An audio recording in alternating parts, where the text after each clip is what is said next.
one, like you say, a lot of time white people get.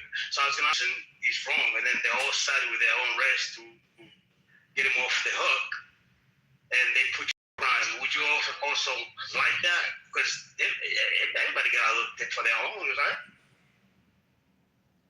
That's a question. Yeah, that would be systematic racism. I don't know if y'all gotta understand there's a difference in systematic racism and what I'm talking. I have one question too on everyone out here. All right, so at the end of the day, every black person in America know that if you go to court and you get an all-white jury, you probably gonna lose. We already know that because systematic means the system is set up for you to lose and the other side to win. The other side that governs the system are. Yeah, they actually just came out. Listen. Hey, fuck you, Pepe. At the end of the day, no matter what we do, even if we marry a white woman, we still on the bottom side of the card, bro. Like, she doesn't actually elevate us, especially if we got to go to court. The only way a white woman is going to elevate you is if you send her to do your business. How long? I'm so sorry, guys. It's nothing. I'm Indian, guys. I just want to ask the people out here, my black fellows, how long were you in the slavery for? How long? Can anyone answer that? Can anyone answer? Been almost 150 years. Yeah, this is big. White people. How many years? About 140 something. And that's still how are you talking till date? Or are you talking till what was the date till now? This is vague, right? Listen, the reality is, listen, bro. I'm trying to answer your question as closely as possible. We do got the exact number of years, but we know started in that white families had 3 generations of what? Okay, so that's 3 against the blacks, right? Oh, captivity. That's 3. That's whiny, bitching bullshit. I mean, bro. I want to touch back. Hold on a second. We were unified, baby. Don't do it. No, but I was gonna diss. There was data studying it. Look at jurors. Okay, so white jurors. So black jurors are obviously more likely to find whites. Okay, all right. Just let me finish. No. I'm saying is in your white is like super loud.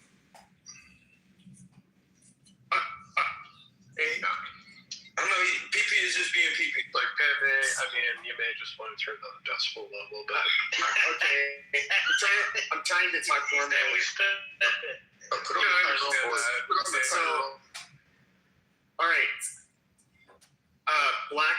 Black people are more likely to find whites guilty than blacks, and they're far more likely to let their own off. Whereas white people, if I recall correctly, they're slightly more likely to let black people off than their own. But overall, they don't show any in-group. They're basically the one group that does not show an in-group preference when judging somebody. So I don't really buy this. Well, I mean, if I think that you also, but you guys also go to court. Focused on an example and said, like, if I went in front of a jury full of white people and I knew that they were going to convict me because I was black, would that be considered racism? Because I said I don't mind white people putting their race first because I'm gonna put my race first too, and that's where that conversation came from. I just don't want to. Would you be okay with that though? I mean, if you have a system everybody has to live under, it's one thing to be for your people, but it's a one thing weaponize your system, the system that everyone has to share against one group of people or other groups of people. Then it starts to be. That's when I think it kind of. I personally wouldn't be a fan of that. Because at the end of the day, you have judges, you have juries, you have people that are part of every community.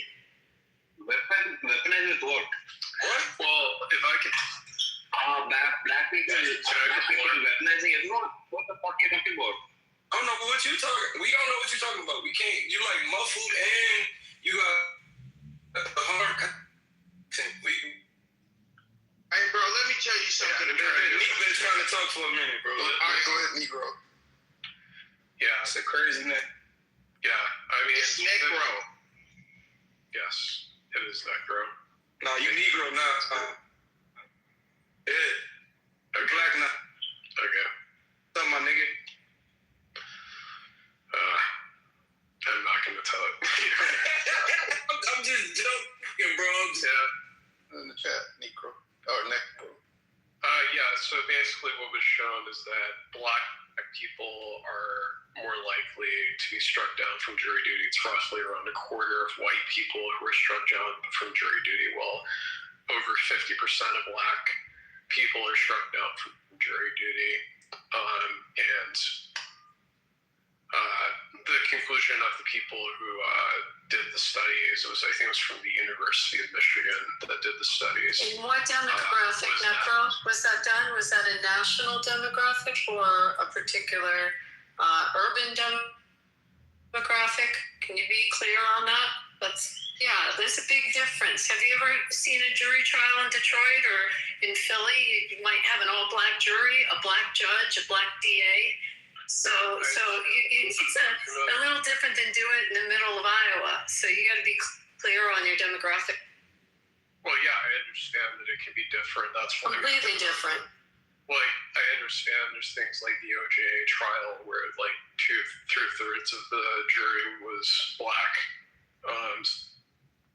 So I'm definitely aware that you can have it skewed every day. But to me, it was just like the question that the people who put the challenge that was put forward is what is the way that you can explain if race were Right, but think about the odds that you have a trial in, I'll take Philly because I know it, in a city like Philly, the odds are pretty good you're going to have a black judge, you're going to have a black jury, and there's a pretty good chance you're gay, and maybe your public defender also.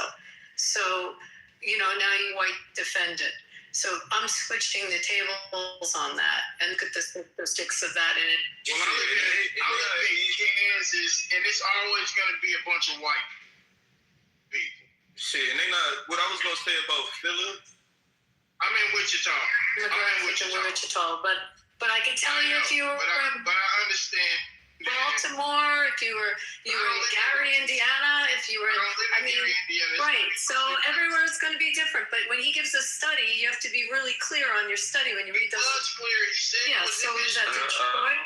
I don't know why y'all so combative with her. I ain't gonna lie to you.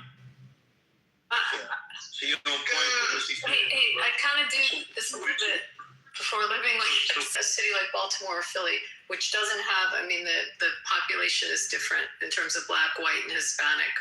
I don't know. You could look at the demographics of, take Detroit. He said Michigan. What's the demographic of Detroit? But I think it's I would assume do a majority black, right? Yeah, I think majority black. I think it's 87% African American. You're in Michigan, right? You're in Michigan. Yeah. But other cities too, like Flint and Flint is the other big majority cities. black. Yes. yeah. I mean, the university. I mentioned it was the University of Michigan that did the study, but it was across multiple different court systems. Coco is 75% black. But I don't know the specific courts, Maybe but it it's changed across. the last time I checked it. It's across national study. Okay, so Ferguson, Missouri was what? It was that city chances that percentage of the black people are more, but the people that works in the system, police and the courts, and all that, they're all white. But what wasn't that on the outskirts of St. Louis, which is like one of the blackest fucking cities in the country? No, but they found people giving tickets and jailed and fines and all that. Like they always are talking about black people or whatever. By example, in Minneapolis, after they had the riots, after the George Floyd riots, there was a incident where a guy was charged with murder for throwing a Molotov cocktail or some kind of incendiary device into a pawn store as an act of anger, during the riots. And he ended up in front of a black woman judge. I'll find the case and I put it in the chat. And although it was recommended for him to have certain sentencing, she reduced the sentence and he killed someone. I forgot to add that in. Someone was murdered as a result of him burning up the building. A father of a few kids, and he ended up with something very, very limited on sentencing because of the new judges that are in Minneapolis. So, I mean, again, you also have to look at who the judge is in a case and whether they've gone through CRT training in law school, and that affects outcomes also of cases. I mean, there's just a lot of other factors other than just the jury. Okay, cool. So I research. If I'm finding the case, I'll put it in the chat. Hold on. Let me just read this to y'all. I put this in a search, right, in Google, right? Jail population of Detroit by race. It says black people are significantly overrepresented in the Wayne County, Detroit jail system, being 3.5 times more likely to be incarcerated than white people. While black residents make up 15% of Michigan's population, they constitute 37% of its local jail inmates. Hold on. The racial disparity. Black people, I said that already. Disparity in bookings. Black people are over 1.7 times more likely to be booked into jail from the 36th District Court serving Detroit, 5.2 times more likely from other Wayne County courts. Now, in Wayne County, which includes Detroit, the population is significantly more diverse, approximately 37% black and 47% non. So that means at the end of the day, black people are being put in jail more than white people. Well, reciprocity, if I could push back on that, I'm not dismissing. Hold on, Pepe, hold on. So, if I could push back on that reciprocity, I'm not, and I just want you to mind, I'm not dismissing the fact that there is definitely a racial disparity. But do you think that is proof that's exclusively due to them being black as opposed to things like socioeconomic factors that are associated more often with African American families? So you're saying because we're poorer than whites, we go to jail more than whites? Well, yeah, because I mean you're less likely to be able hold on. Simple, like if you're poor, you're less likely to be able to afford, right? Agreed. And so there's plenty of. Wait a minute, lady. We coming to an understanding. City, and y'all probably ain't never been there. We're talking about statistics. Okay, great, wonderful. I don't care. I've actually lived in Detroit much more than my life. So, for example. Bam. And this isn't just a one-on-one kind of conversation.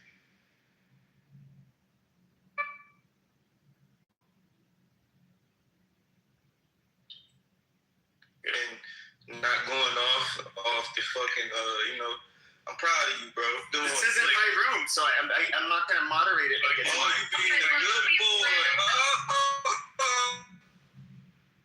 So if I could just finish unpacking what it is. Specifically, there are also conditions that poor neighborhoods are also associated with higher crime areas, and so police are going to over-occupy neighborhoods that tend to be poor, and so it is going to disproportionately affect people in those neighborhoods. That's wrong. And so I think it is that's something wrong study. That study's wrong. There is some truth in that. There is some truth in that. But I'm gonna be real with you. Look, bro, I grew up in Detroit. Look, I don't give a fuck if I hurt anybody's feelings saying this. My city I come from is crime ridden. Okay, so a lot of these people that did get fucking locked up have done heinous things. So I really, this kind of argument right now is crazy. I think he's a liberal. Detroit was one of the most violent cities for decades, and this is for a reason.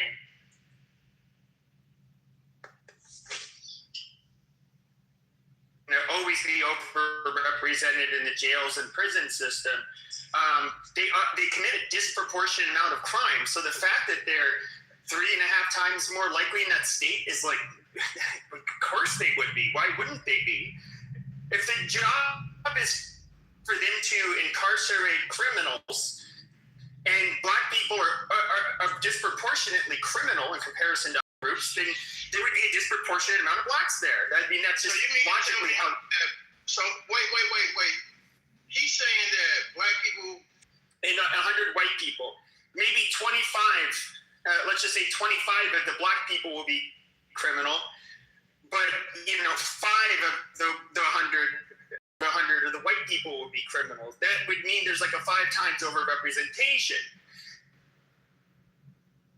So you would expect to see that even if there's a smaller population of blacks, but it's a reality. Happy if I were to push back on that, I also think the over policing thing does skew the numbers of that. I mean, I'm not saying that crime isn't real, but the thing is the fact that conviction rate happens more if you're of lower income, which is something that African Americans do disproportionately have, and so of course, they're going to be more likely to be convicted of crime. Would not last a fucking hour on the streets of Detroit because you have no idea what the fuck you're talking about. But I do want to say this. This is funny because there is. I'm sure you guys have all heard the 1350, where it's the real stat is actually worse. In 2020, 2021, and it was more like 1360.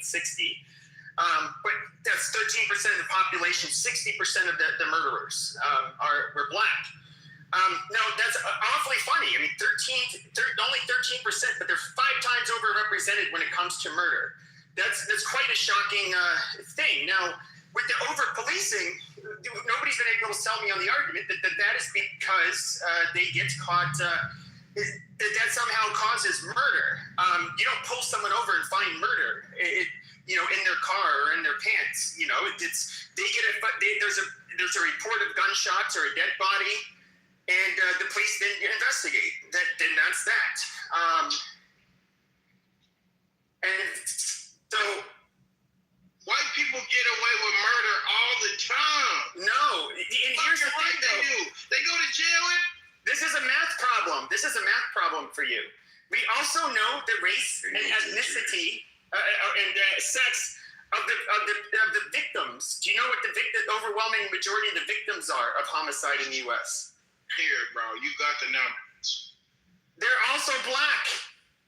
They tend to kill each other at astronomical rates in comparison to white people. Why, bro? Yeah, it's the why to everything, bro. And I understand where you coming from, and I do agree with you that, niggas be killing each other a little bit too much for me, for my liking. But, and I ain't gonna lie, man. I'm gonna just shut up, man. No, I mean, in order for us to address and bring the crime down, there has to be you have to actually get to the point of the actual problem. Where is it actually? Because I'm gonna tell you, Tom, you feel me? I may have been wrong. Thank God I didn't have to do any type of shit.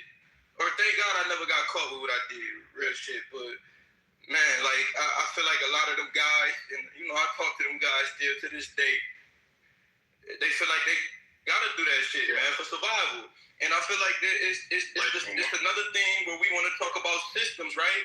And it's the systematic reason why Black people do and are the way that they are. And I feel like I feel like you make good points, but it takes away from your points. If you really want to get to the meat and potatoes of conversations, we have to always talk about the why. It goes against the fascist agenda, right? You see how hold on. You see how quick Pepe was. Hold on. You see how quick Pepe was ready to go to the stats. He had the stats on hand. He probably had them on the back of his hand. But what I'm saying is to go into who created the conditions, who flooded cocaine into the neighborhoods, who did the redlining, who did the zoning, who voted. Black people did that. Hold on.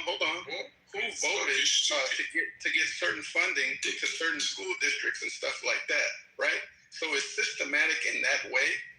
At the same time, Black people can take some personal responsibility for airing the gangster spirit that we got from the Italians. Hold on. That we got from the and the Irish. Hold on. We married the gangster spirit, and we were just selling nickel and dime weed here and there, right? But when they flooded, when the mafia, when the government, right? They did not the ones who said are black ancestors in your community. Hold on. All right. When they flooded the neighborhoods, the Black neighborhoods, right, with cocaine. They're not the ones who initially flooded it. No, they're not the ones who initially flooded it. Hold on. Yes, I'm all well aware of the Iran-Contra affair. The crack epidemic was in full swing by that time. It was not started by the government. And that's what Gary Webb, and that's why if you go see the film Kill the Messenger, it'll tell the whole story. Gary Webb and what it's not how it started. Now listen. They'll never talk about who created the conditions. That's fine. All we have to do is know what happened. And at the same time, like Coco said, we need to have to take some personal responsibility, right? Because if we were still moving tribal like Africa, or if we were still moving in unison, taking care of each other like the Jewish people, we wouldn't have that. When were these conditions created? What decade? On one hand, we can look at the Since the founding.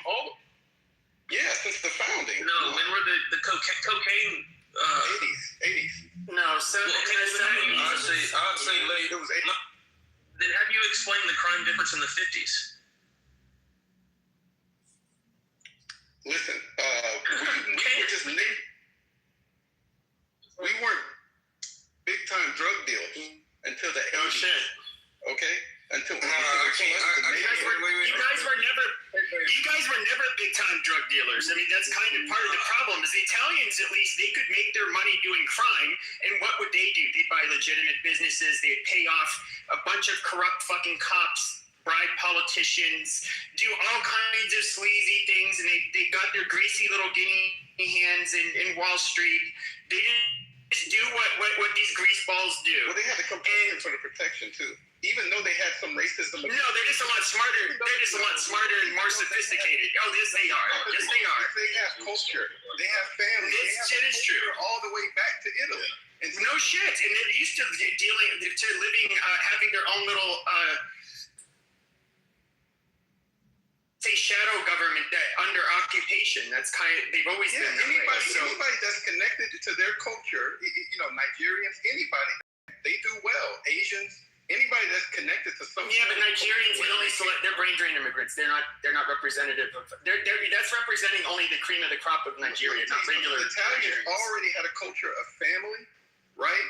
And they doing the same shit that Black people are doing now. They did that back then. They just had suits on, and they just kissed their mothers, and they bought businesses, and they bought. But this is what I think is you guys had people. Well, that were basically you had white neighborhoods, ethnic neighborhoods that were like Irish or whatever white trash ethnic group from Europe that would live in ghettos, and in the 1800s there were places in New York City that were very dangerous to go into. There's very good likelihood you get beat up or robbed and that kind of stuff. The Wild West, the Old West, I mean, they had like a murder a day in Dodge City. A lot of thuggery going on. I get it. And yes, it is true that like urban poverty tends to be more violent than, more rural poverty, which is where generally poor whites and poor Native Americans tend to live in rural areas. But even when you start like adjusting for variables like or accounting for variables like income, children who grow up in the highest income bracket, those black boys are still more likely to commit murder and go to prison than white boys that grow up in the lowest income bracket. And I'm using boys because the study showed boys, and boys, of course, are the ones who disproportionately commit these crimes in comparison to women. So I mean, I've heard you say this before, Pat Day. So you have evidence that poor white kids in Appalachia or Barstow, California, that they're doing less crime than rich black children. Oh yeah, for sure. They're more less likely to go to prison. So like crime. Yeah, it goes back decades. This was something that back when New York Times was not as, I mean, they were always liberal, but I mean, they would post it. Who else? It's a bunch of groups did it. Yeah. Do you have the data? Yeah, they're old articles. These are two different environments. If you take poor white kids from urban communities, I'm sure that number would be much different than poor white kids from rural communities because. And then if we talk about the kids, that's the poor white kids that's in rural communities, kind of like how Ohio is, maybe that's probably why Ohio has an opioid crisis, because a lot of those kids out there are doing drugs. Yeah, but you're tying that into like overt criminality. I would say that substance abuse, although you have to acquire drugs illegally, I guess there's some criminality involved, and people often resort to stealing to support their drug habit or prostitution. Sure, but it's not. In a way, I kind of tie drug addiction. It's also largely a public health issue as well. Yeah, he's trying to narrow it down into where black people lead, and so he's talking about burglary, murder. Yeah, pretty much burglary. You can talk about theft. You can talk about all kinds of shit.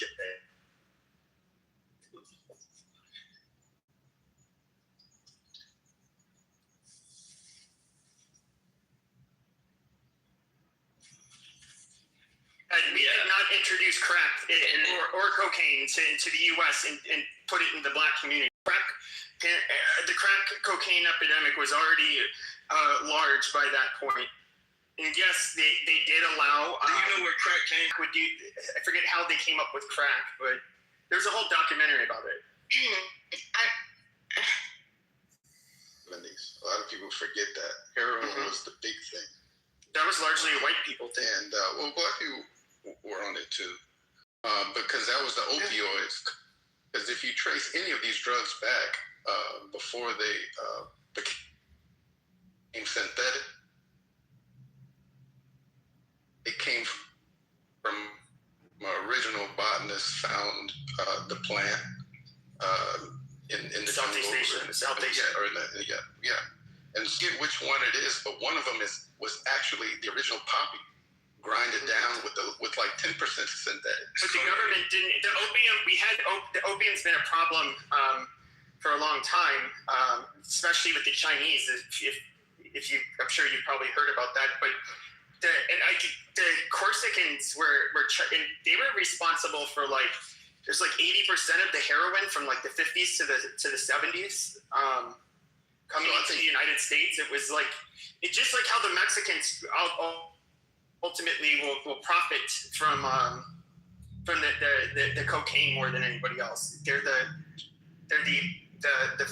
big suppliers. So I think codeine was 90% poppy and 10% synthetic. but they couldn't keep the supply going, so they made it 90% synthetic, and I think that's what promethazine became. But by the time promethazine came out, everybody was already addicted.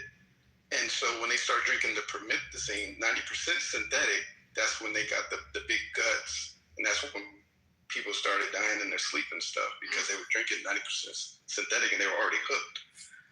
So all of these things can be traced back to man's original need to connect with nature, no matter what the drug is. What happens is over time, it gets stepped on.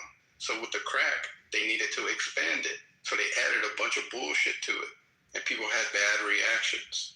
Well, I'm just going to cut through the bullshit and just give you what my real opinion is, because I don't like it when people just vaguely proclaim. I do think that black people and white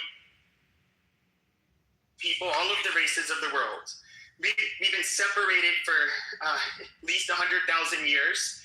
We're made up of different archaic hominids that we're different from each other's archaic hominids that have been separated for far longer than hundreds of thousands of years. And we evolved to be very different people. We have different rates of different problems, and we have different strengths at different rates. And I'm just going to be quite honest with you. Like, I do think that black people don't have the same traits white people have, or at least those traits aren't distributed in the same way. So I personally, if I had to really say what I really felt, I think that a higher portion of the black population is inherently violent due to their genes.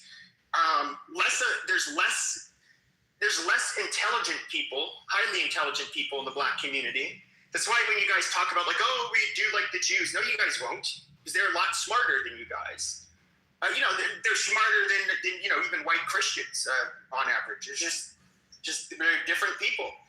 I think that it's unfortunate, but I don't see black people ever getting their shit together. I think you guys are living in the best place you can possibly live. I mean, that should be a plus. Black people cost the United States more money every fucking year, hundreds of billions of dollars, than what they end up putting in. Like, white people keep them afloat. And I don't know, without us, your guys' lives would absolutely suck.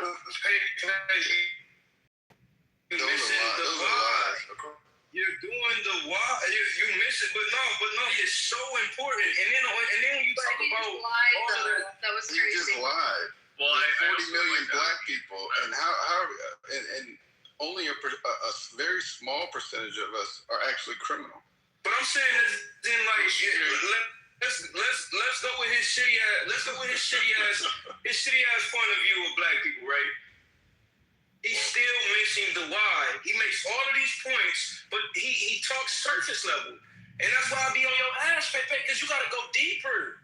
If you're going to make these points and these claims, you have to go deeper. And when you make those points in your claims, it kind of, I think I know why you don't go that deep, because then it would make you sound stupid. Well, I also just gone deep. I've been doing this for.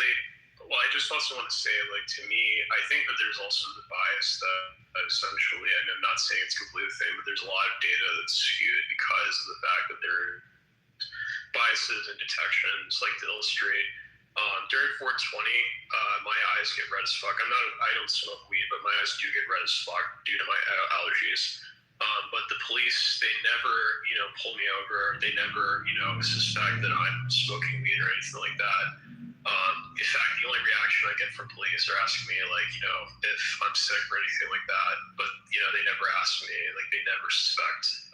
But I have plenty of black and Hispanic friends whose eyes are as white as snow.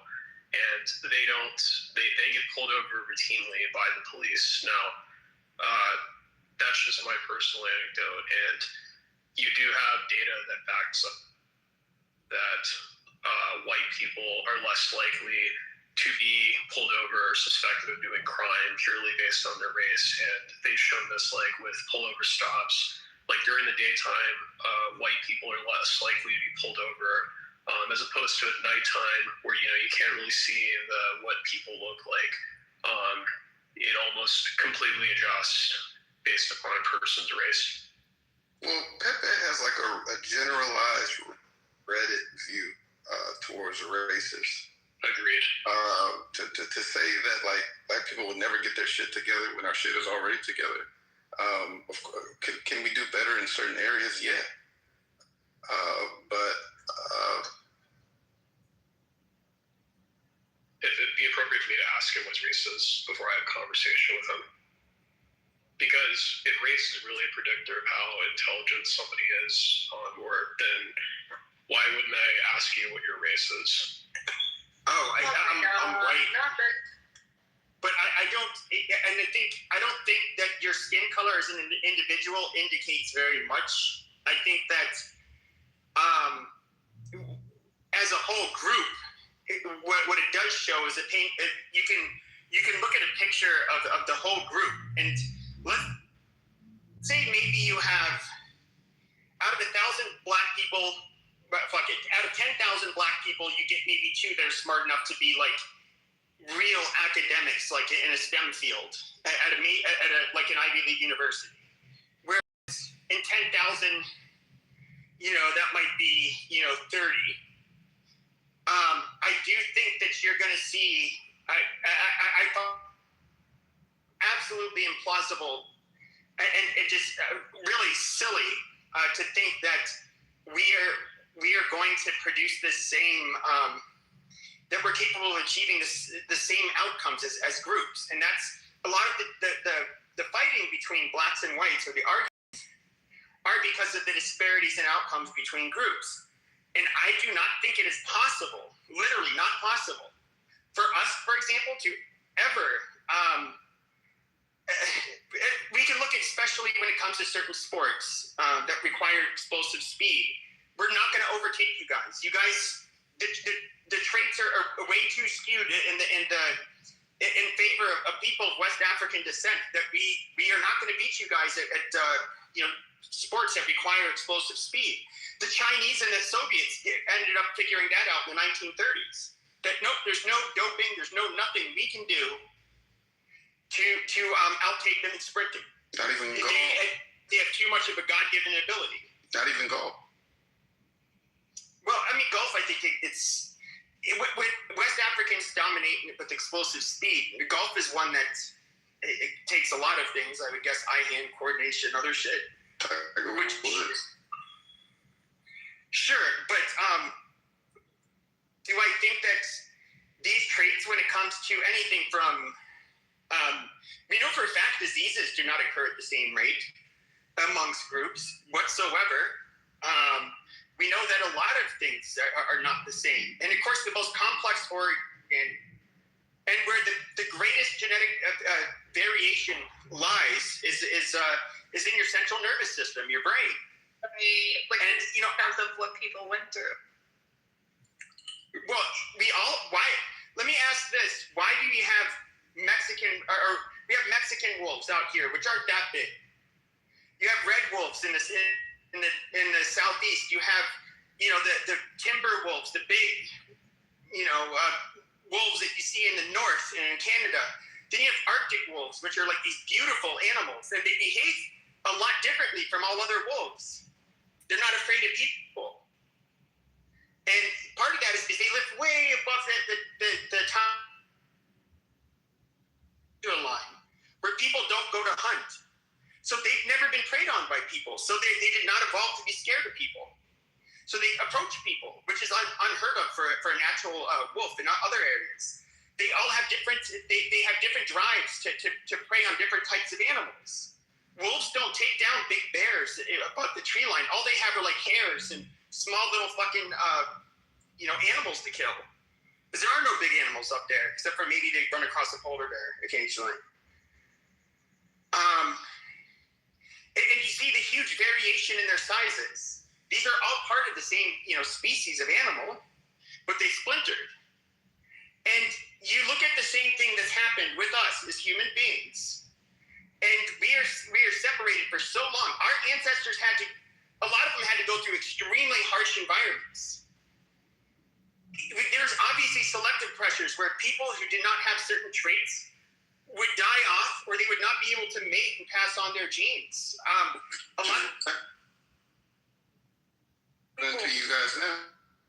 A lot of people with different traits would, there's probably a reason why you don't have light-skinned people along the equator today.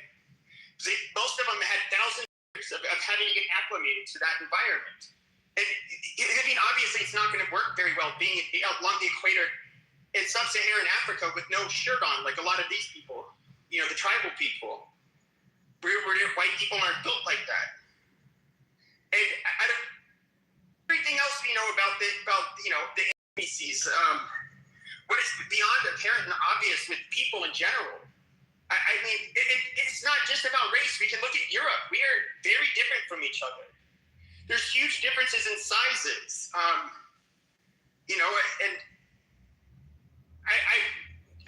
The climates vary a lot. Do you guys really think that the Scandinavians, which are much bigger than us from more southern Europe, who had to evolve in very harsh environments, that they had the same selection pressures as people that were closer to the Mediterranean, where it's a much more temperate climate?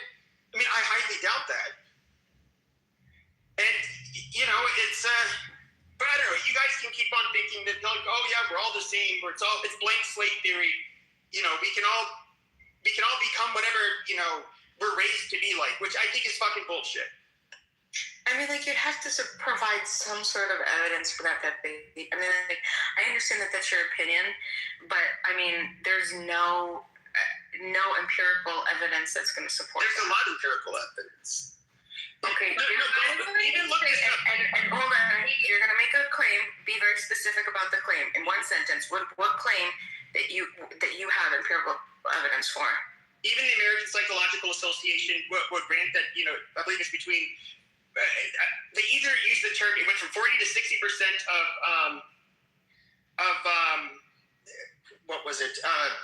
of the differences between humans when it comes to intelligence, they will say is hereditary. Okay, you're citing a study, but what is your claim? My claim is that people groups are different. People groups are different the how? same way that even individuals are different. Okay, you can have siblings where one sibling's a lot smarter than the other. That happens all the time. One sibling's even taller than the other. Okay, now groups of people, there's differences. We all agree, I think, here that the pygmy people of sub-Saharan Africa are very short in comparison to most of us. Then the Dinka are much taller than most of us. So how would these traits be passed down? If you're saying it's inherent, if it's in the DNA, is that where you're saying that it comes from medically? That Black people are more inherently aggressive than others? I would say that I would think that there's a high likelihood that a higher percentage of the African American population is genetically violent. Yeah, genetically violent. So that.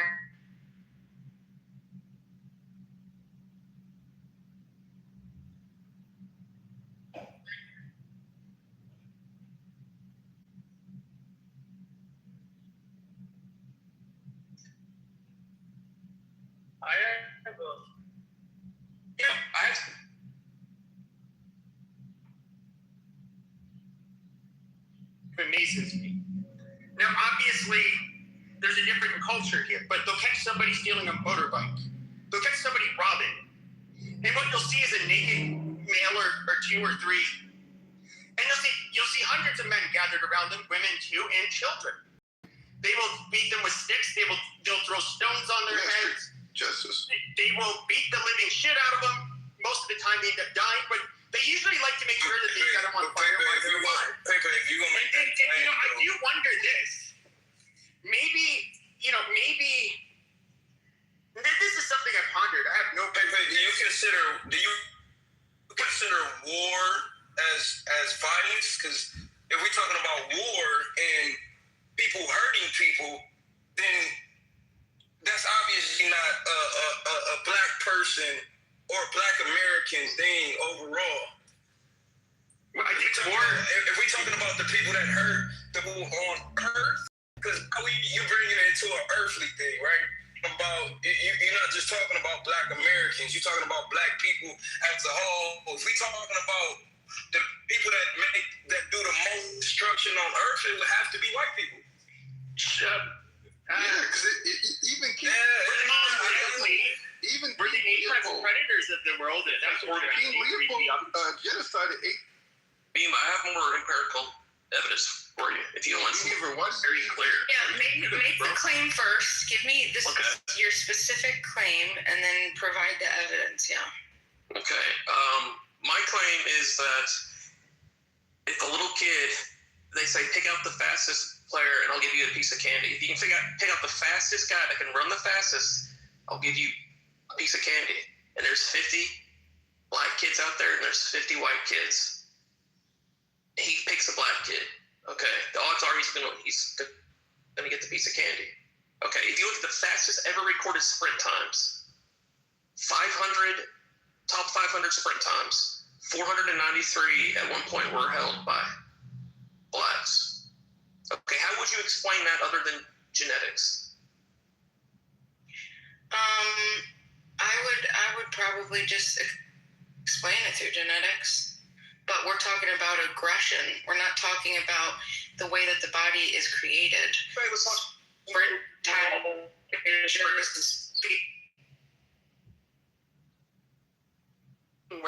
We're especially people in the left. Pepe, sorry. I'm so sorry. I don't mean to cut you off.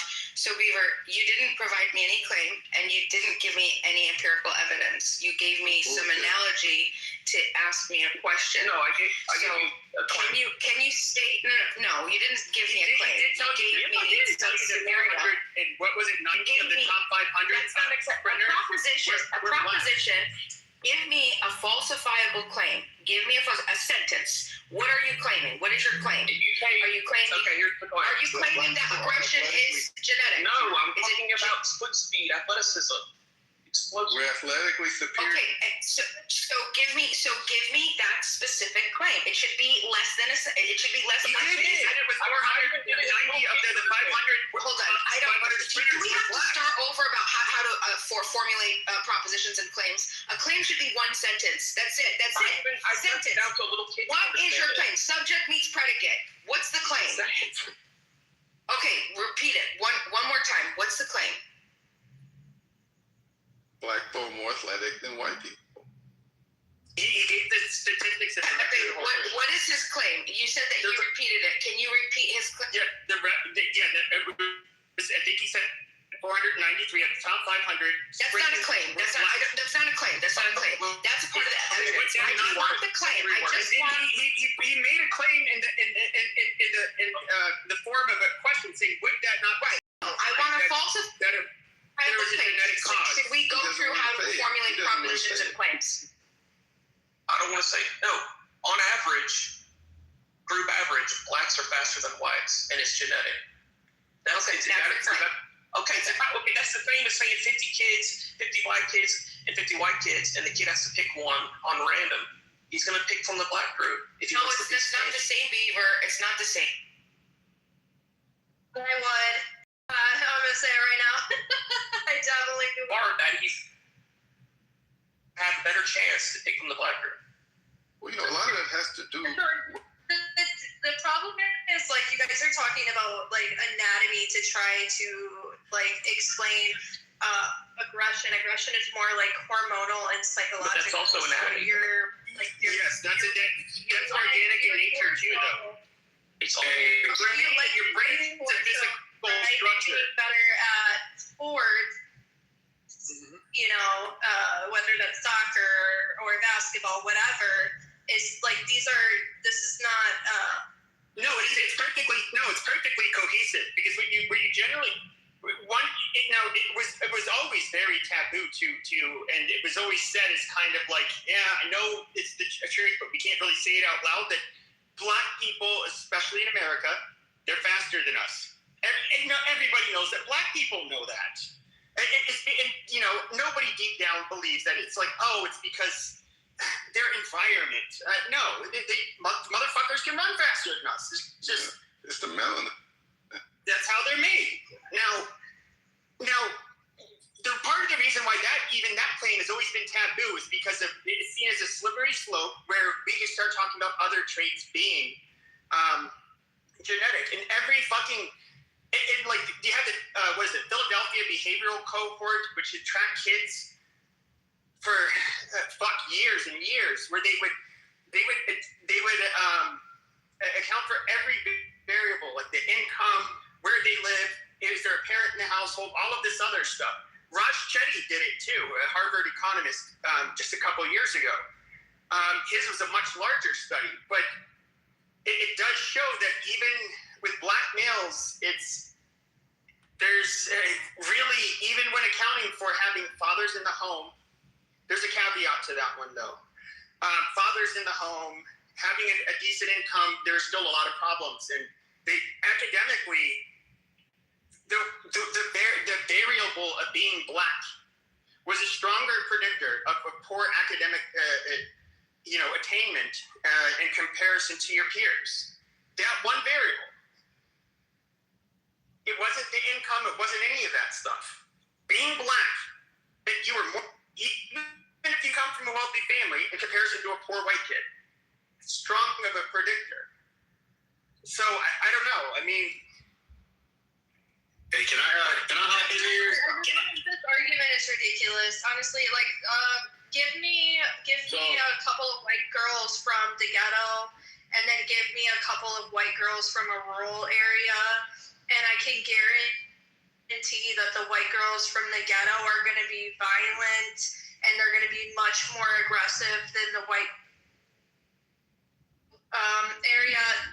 This is more so like an environment. No, because when you take the black boys out of the environment, they still do poorly. Now, Raj Chetty's study in particular showed one glaring difference between the so black girls, for whatever reason, didn't do quite. If they were upper class, and they had two-parent household, black girls did better as the income of the household went up, and whether or not they were married, the parents were married, and all of that, and they would do somewhat relatively similar to the peers of girls of other races. The black boys were the standout. The black boys were huge standouts.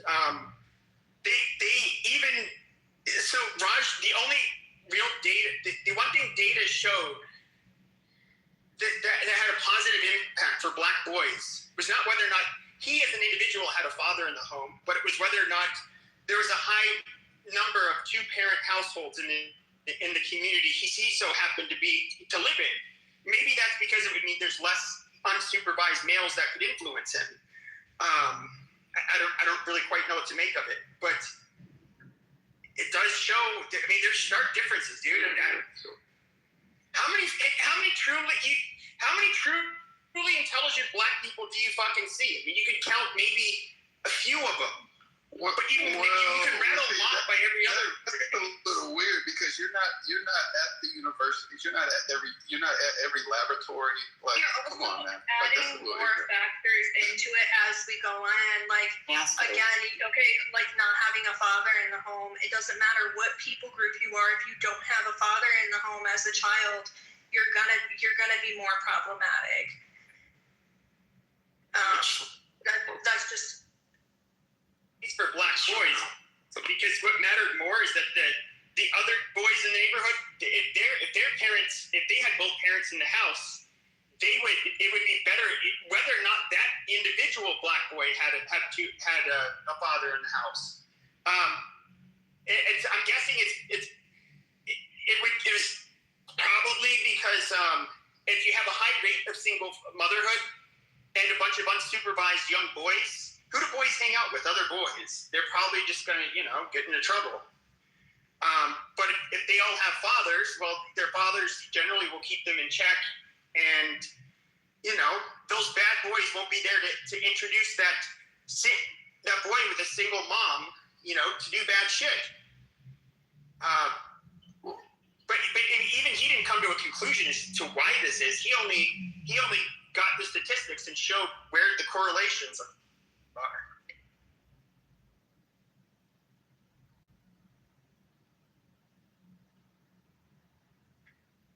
aggression is heritable.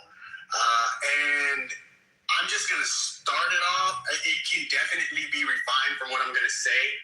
But I have a nephew that has severe ADHD.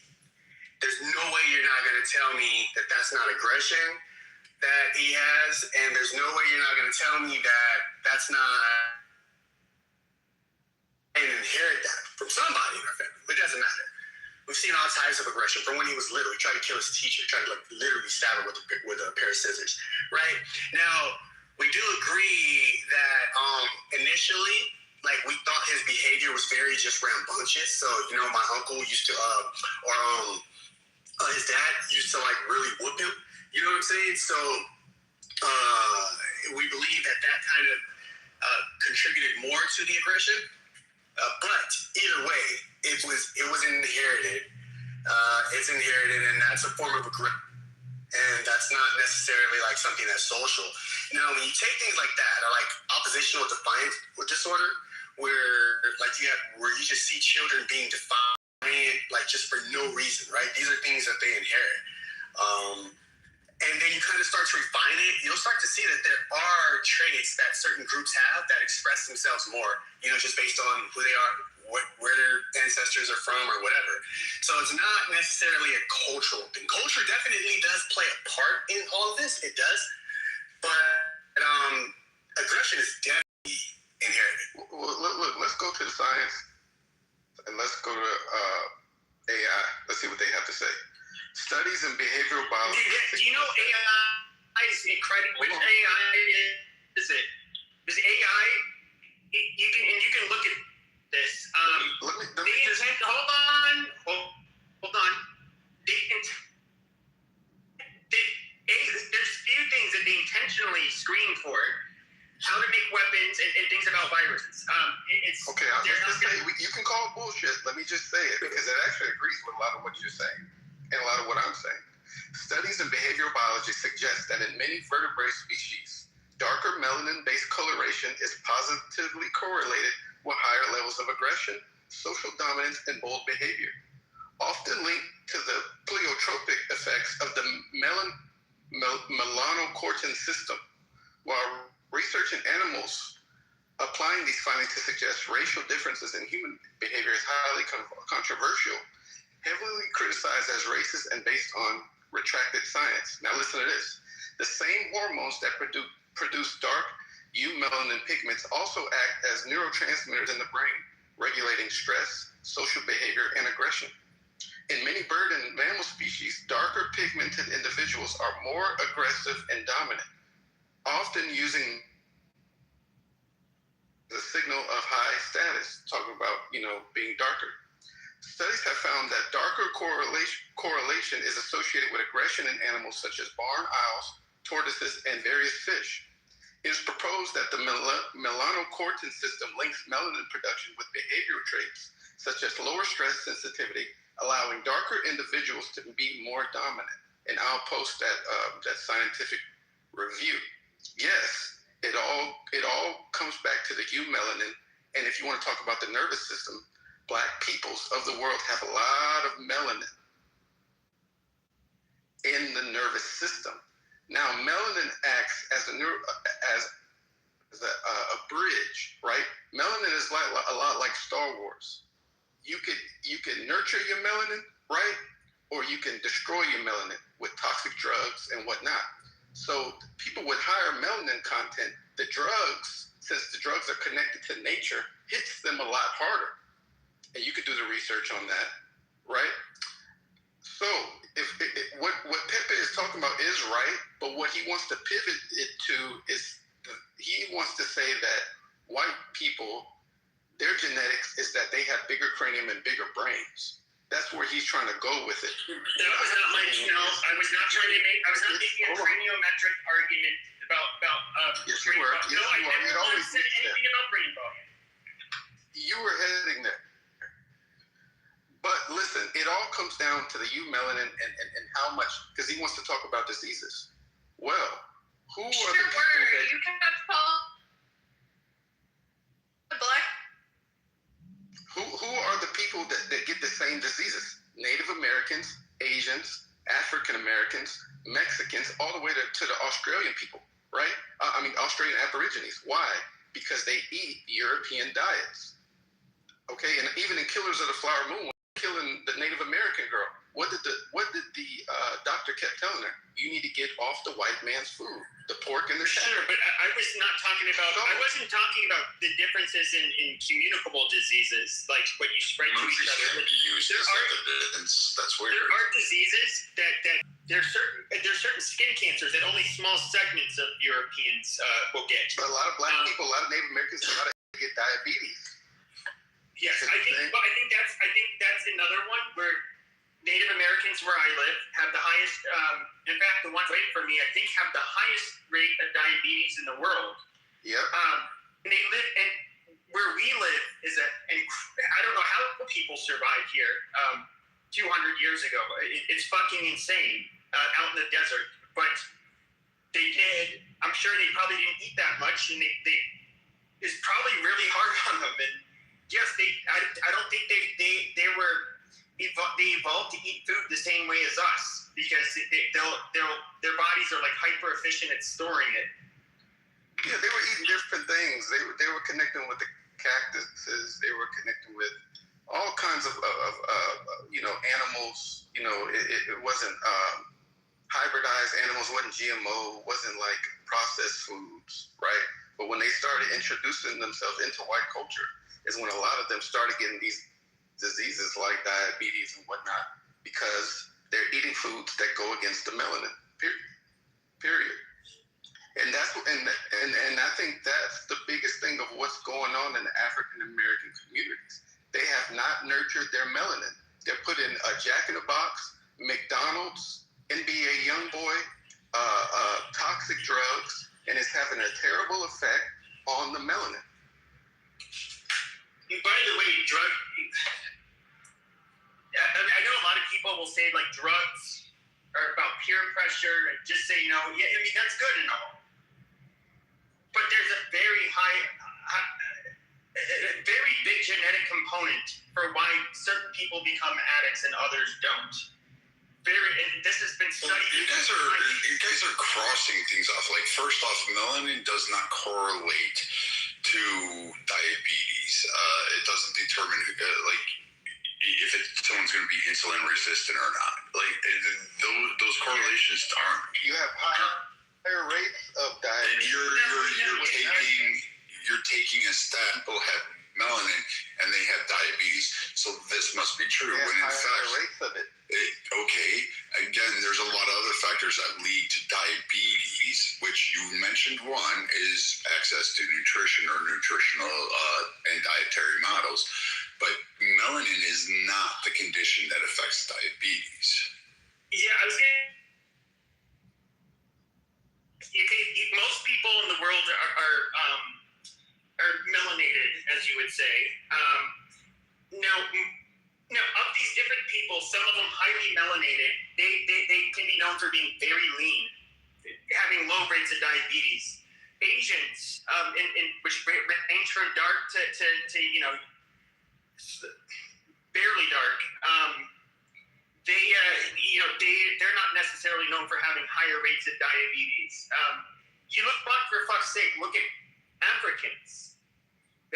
With some Africans, not North Africans, but the black Africans, south of the Saharan Desert. You see a huge variation between these people, and even their skin color, how tall they are, which athletic abilities they have. Now, Africans are very good at sprinting. East Africans are the opposite. They are not fast. They're not strong, but they are very good at doing endurance type of sports, and they absolutely dominate when it comes to distance running. They evolved from different pressures than West Africans, and you see the same thing like even in Europe. People that live in parts of the Balkans and like the Dinaric Alps, some of the tallest people in the world. We can look at people, and you look at Europeans, you have huge, fucking strong people from the Baltics and Scandinavia. They're tall, they're built. When you see a lot of linemen in the NFL, they look like they're fucking Vikings, like literally. I mean, they're these Scandinavian fucking people. You don't. When do you see these big French linemen? You don't see Spaniards being, fucking linemen. There's regional variation everywhere. You skip quote unquote your race. That's just that's more a way to cluster groups of people on certain continents. Well, look at with very similar this, features. It's not. It doesn't mean that though that everybody that's part of that race is that close to they're gonna have the same traits. Well, look at this. Pepe, you focused on Asians, right? Well, I want to focus on Southeast Asians who have more melanin than their counterparts. And right? A lot are thin as fuck. Diabetes in Southeast Asia is a major public health crisis with approximately 107 million adults living with the condition and 46 million cases undiagnosed. Wherever you go look at the Australian Aborigine people, same thing. High levels of diabetes. Why? Because they got introduced to processed food, processed sugar, and the wrong. Sure, we can make the argument that the white man's diet doesn't work for them. Yeah. I grant you that. That's not a white man's I'm not trying to dismiss that. This shit is sad, bro. It's not a white man's diet. If you take any amount of food and you genetically engineer it, then it's going to impact every single person. That's the bottom line. Well, people got to pay attention to what they put in their mouth. Well, look, check this out. Specifically about diabetes, and I'm not a doctor or anything, but what I know that's a factor of like diabetes, if you catch it, is if one of the factors is if your ancestors went through famine. Right? So if your ancestors went through famine, their bodies evolved to basically survive on just nothing. Can you define famine, brother? And so famine, going without. Okay, if your ancestors lived in an era where there was no food and they were like effectively starving and surviving on very little because there's not food anywhere. Like, I mean, we can do this semantics. Brother, why is it that when you fast, your body recovers? Well, let me finish. I'm speaking about diabetes. I'm speaking about diabetes, right? So what I'm saying is if your ancestors lived in an era where there was famine and they learned to survive or they evolved to survive off very little food, nutrients, whatever. Now, those genes effectively get passed down, right? So now when we live in an era where there's food everywhere, you still might have genetic traits that learn to survive on very little. So you have people who have diabetes or who are really big or whatnot. They'll say, like, yeah, there's genes work. But no, he is correct in the sense that if you have populations that had strong selection pressures that ended up making it so only people that had the metabolism that allowed them to get by for periods of time could survive. Correct, but you're to a point. Like if you're talking about the Nepalese people and the EPAS1 gene that they have that allows them to live, Ethiopians and Andean people. These individuals are able to live in lower saturation oxygen environments. Blood is very thin. However, I believe the Andeans, out of all the groups, have the most red blood cell count that actually exists because of the environment they live in. Now, this is multi-generation.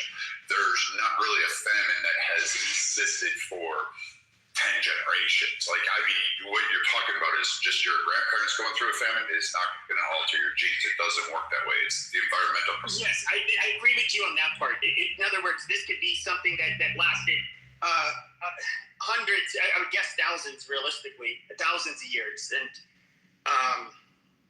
I'm definitely not talking about grandparents. I'm literally talking about, like, ancestors, right? Like, great grandparents, right? Because I think even when we talk about ancestors and where people are actually from, I believe a lot of that gets conflated. That's another topic for another day. But what I'm saying is, if you have traits that have evolved to survive on very little, and now, food is everywhere, you can eat as much as you want, right? Your body isn't processing food the same way, right, as it has been designed to process. So I don't even necessarily diet may have a part to play in it, the white man's diet, the enriched weed, however you want to put it. But I am going to say that depending on what your ancestors went through, famine is a factor in diabetes. No, it's not, bro. No, it's not. Hold on for a second. Because you can going through famine, whatever. You can literally see it today. If you eat wheat or cheese or anything like that in America, and then you go over to like Italy and eat the same exact thing, your body is gonna respond in two totally complete different ways. It's the food, it's how the food, wheat alone. If you think about black people and how much wheat we consume on a day-to-day basis, since 1940s, 1950s, wheat has been genetically modified 70 to 80 times.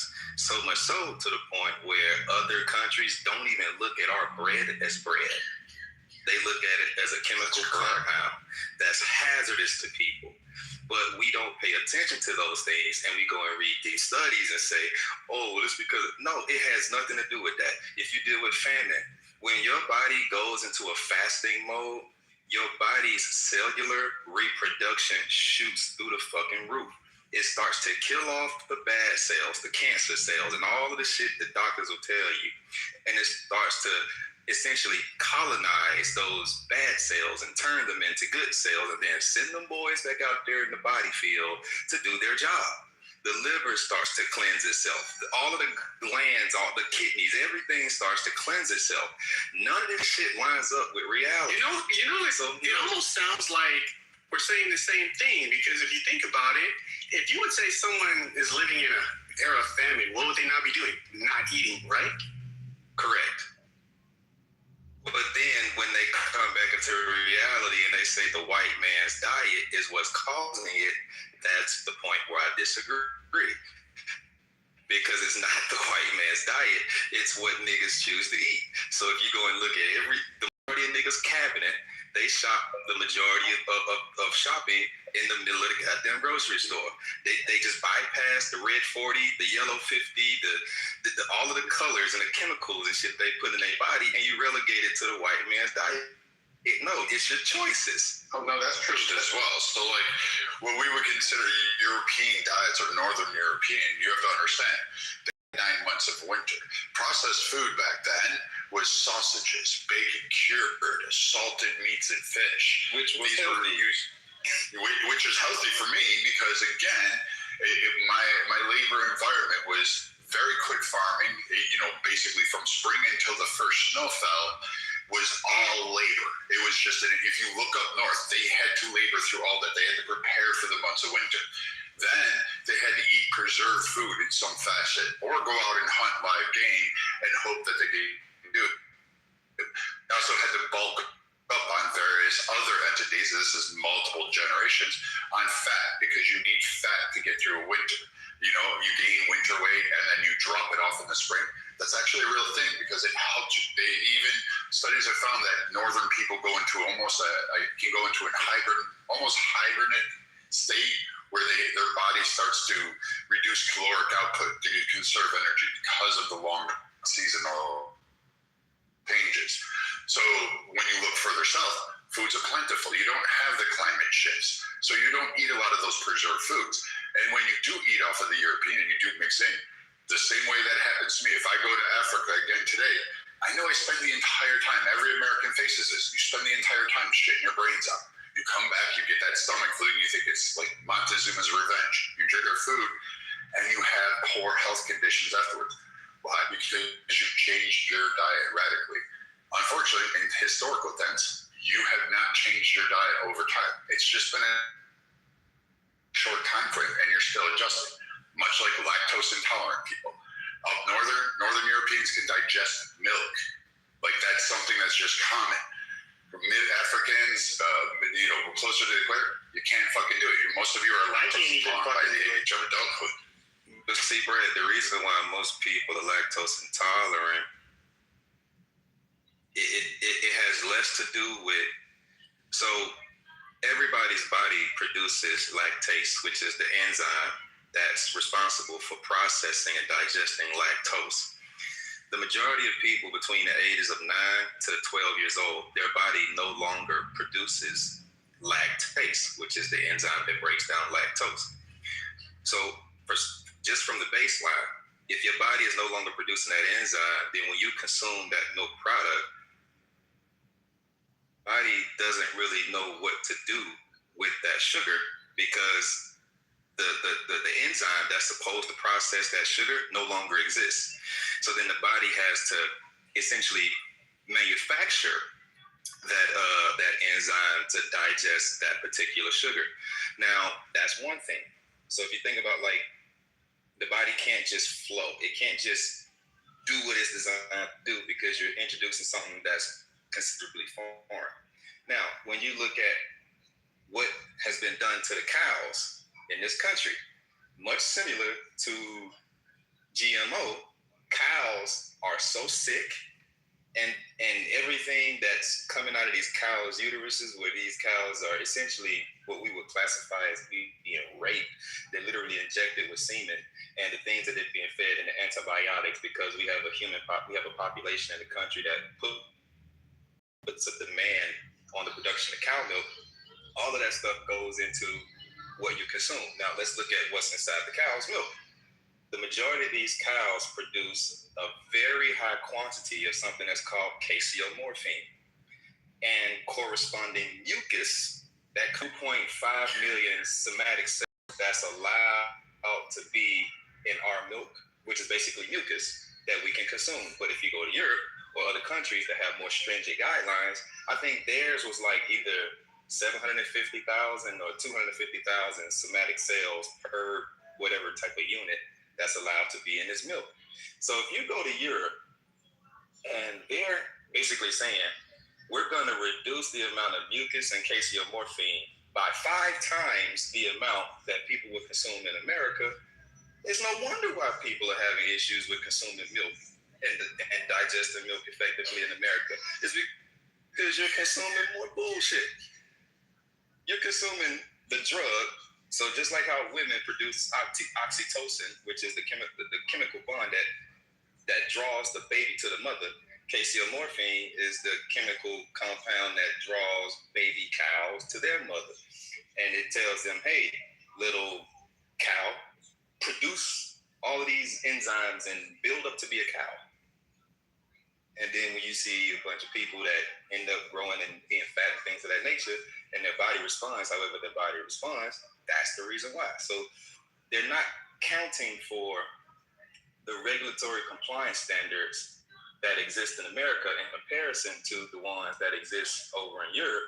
Because if you put it apples to apples, more than likely the outcome will be the same. But because it's not, and we have more shit in our food that not only impacts Black people, it impacts everybody that consumes these food. And that's why we tend to be more sick. If you look at it from a national perspective, we tend to be more sick as Americans than people all over the world. Is because of the shit we're consuming. It's bullshit. Oh, and the amounts. Don't forget the amounts. Oh, we can't forget that. That fucking shit. Like, I'm gonna be honest with a lot of you guys. I hear what you eat on here when we talk about the nutritional thing, and I'm just blown away by what you guys consume. I'm 6'2", and I'm like 195, I think. I mean, I'm just lean and built. And I'm like, I don't eat what a lot of you do when I hear you say, oh, I'm 5 feet. I'm like, holy shit. I don't eat the stuff you do. Like, I've gone out for steaks down in Texas, but generally my diet is like a handful of dried fruits or fresh fruits, some vegetables, another handful, and then whatever I seared or burnt over a fire. Like, I don't cook. Anybody who knows me knows I can't fucking cook shit, but I'll just burn something and then throw it. And you guys eat meat way too fucking much in amounts that just fucking your body can't take. You can't run, you can't move. That's why you have meat sweats. That's why I can smell you when I go on search and rescue missions. And I can go out to the forest. I can often smell you before I can find you because I can smell your odor, just the food that's seeping out of your pores. It's fucking Well, so how did you get, what differentiates between the way that you choose to eat in terms of the volume and, let's say, the rest of us? Yeah. So how did that happen? And so what did you just go, I ain't eating, I don't want to be fat, or what was it?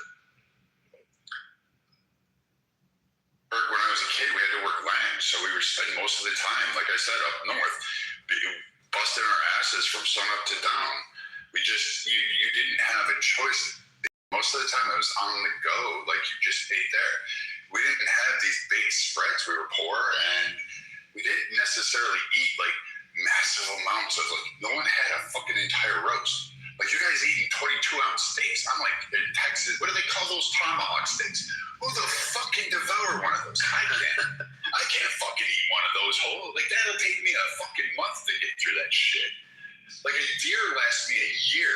You guys, if I gave you a deer would last you a few months. You'd go through that. I'm always lost on this thing. Like, the amounts of bad shit.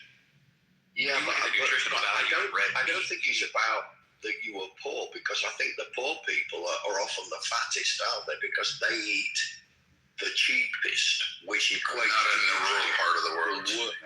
No, it's very different in the rural America. When you get in the Midwest, where they're farm boys, they can be poor, but those, like he said, we moved back to the Midwest after my dad got cancer, and we had to come back from overseas, and I ended up there for a year, and I saw the life of a farmer.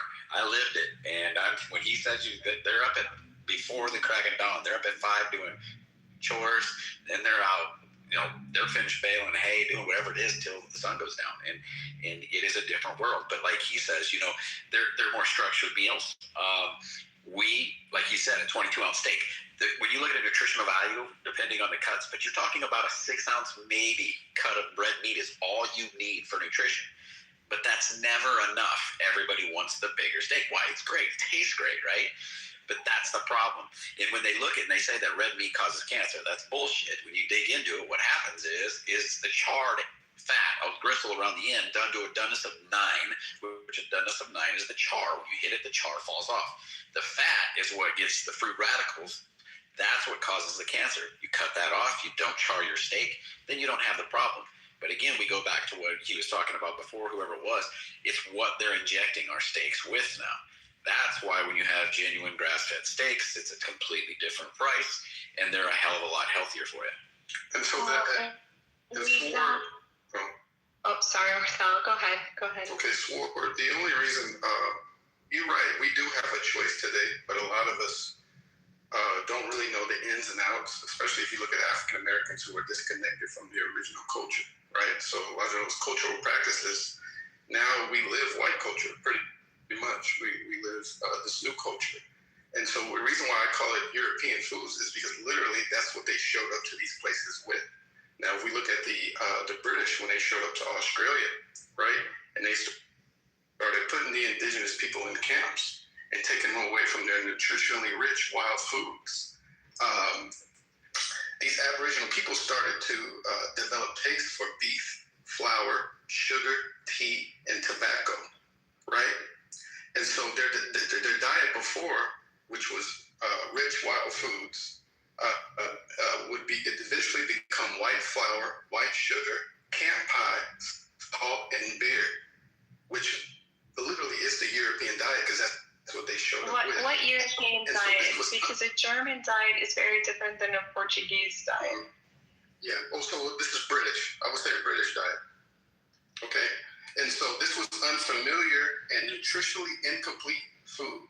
That's what the article says. It was a health disaster that has contributed to indigenous populations having 3 times the average incidences of diabetes, twice the average incidence of heart disease, and 6 times the level of renal kidney failure as European Australians. So literally, this is their food. This is what they show up with on the boats. And this is actually what we're all eating today in that honey bun that you buy. But that's not necessarily true. In that M&M's candy bar and the Jack. That's not what they showed up with. You guys are eating this every single day, sometimes 3 and 4. So that's just absolutely false, because what they ended up showing with was salted pork, salted fish, salted meat. They had but when you look at the sea voyages there, sugars and things like that, they did have spices, and they did trade for spices because all of a sudden it was there.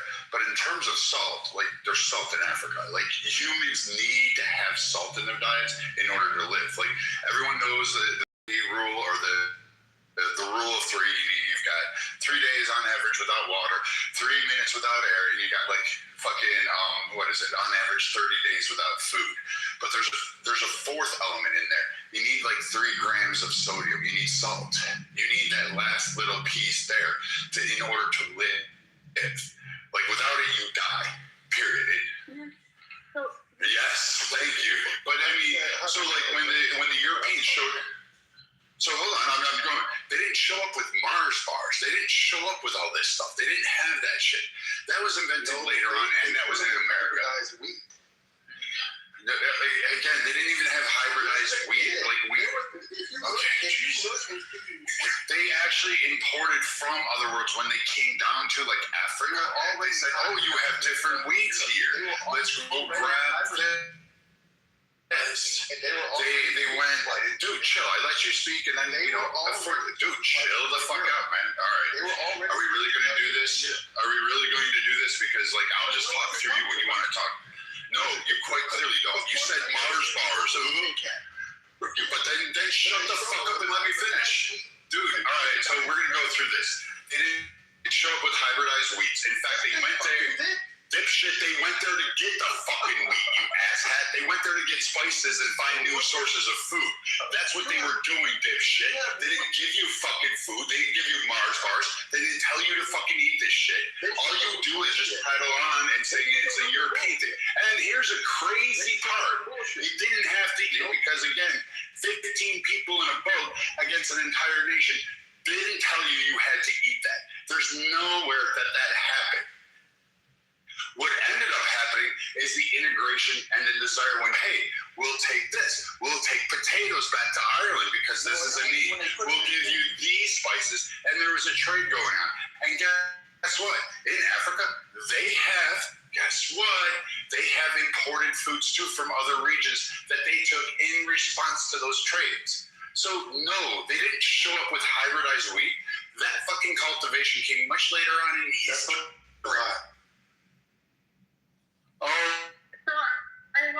So we do need salt, like all humans need salt, right? We need sodium.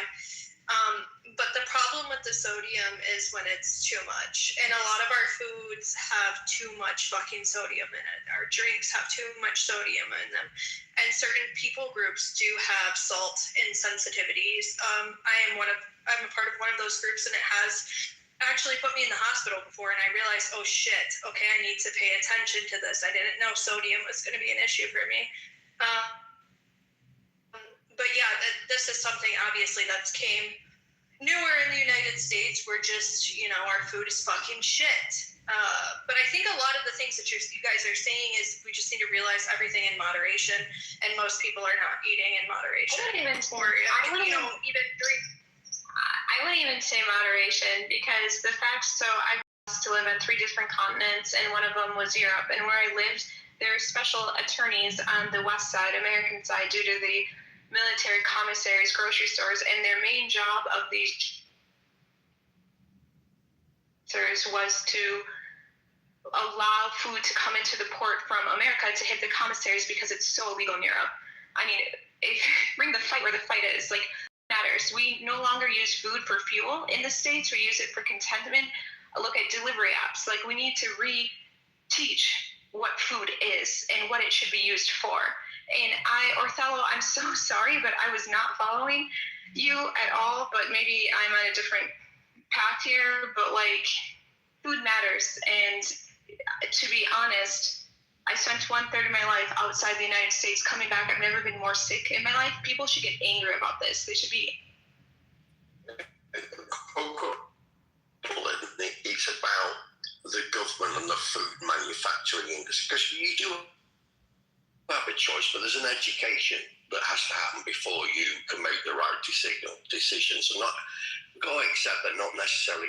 More and more people are, but not everybody's going to be educated. And also there's an impact on affordability, because I think cheaper food is the higher processed food, which is worse for you. To give you an example of action for government, so ketchup. So Heinz made ketchup for the US and they made ketchup for Europe. The ketchup for Europe is far healthier than it is for the US. And that's as a result of government intervention and therefore Heinz were forced to. And it's better. It's still not perfect, too much sugar, but the amount of sugar in the US version is a lot higher. So there is, and this is, for me, this is where governments can impact. You don't want government ruling the world, but food manufacturing they're focused on shareholder profit. They're not focused on what's right in terms of health. So that would be my opinion. Have you guys ever been to mainland China or at any of the towns, like any of the cities that border where Hong Kong is, and you see, I mean, the physics of the Chinese has changed, and we've done it to them. I mean, KFC is so popular, and so is Pizza Hut, and we've changed their diet, and we've changed them physically. It's also their hybridized rice. When I lived in South Korea, the grandmothers there, obviously, they could tell I'm from the States, and they would be like, "You brought over Subway, you brought over KFC, look at our girls." And in South Korea, they're very, especially in Seoul, looks matter. They're very self-conscious of their looks, and they would just be very blunt with me, like, "Look what you're doing to our girls." And it's amazing to me because their girls, in my opinion, were not obese, yet they thought they were, and guys, food just matters. And the fact that there's attorneys in Europe getting food into American military bases and their commissary should say everything. Like, I don't know. But just go back to this, someone answer this, or no, because I don't know it, but so why can our kids grow up, let's say, if you want to talk Subway or KFC, and they do whatever athletics they do. I mean, I don't know if you're going to say it makes them fat, but why, when you introduce that into another culture, and then maybe they're just not used to it, that all of a sudden now you have fat Chinese or fat South Koreans, or or maybe to them it is, but is it just they never had tolerance for it and we did, or like what's the reason? It's highly inflammatory. Yes. Exactly. And moving back to the States, the food to me looks beige. I'm like, where are the vegetables? And people are like, "Oh, there's a potato." I'm like, a potato is not a vegetable. Like, and then if I talk about calories in, calories out, using food as fuel, they think I'm like an anorexic person. I'm like, no, food is meant to be a fuel. And living a stationary life also consists of that. But I mean, all the process, look at the puffy everything, and like Othello's right, like, out of all the things, like if I had to, I still got to dive deeper into this, but if there's one thing that I would disagree with when it comes to Trump, is him forcing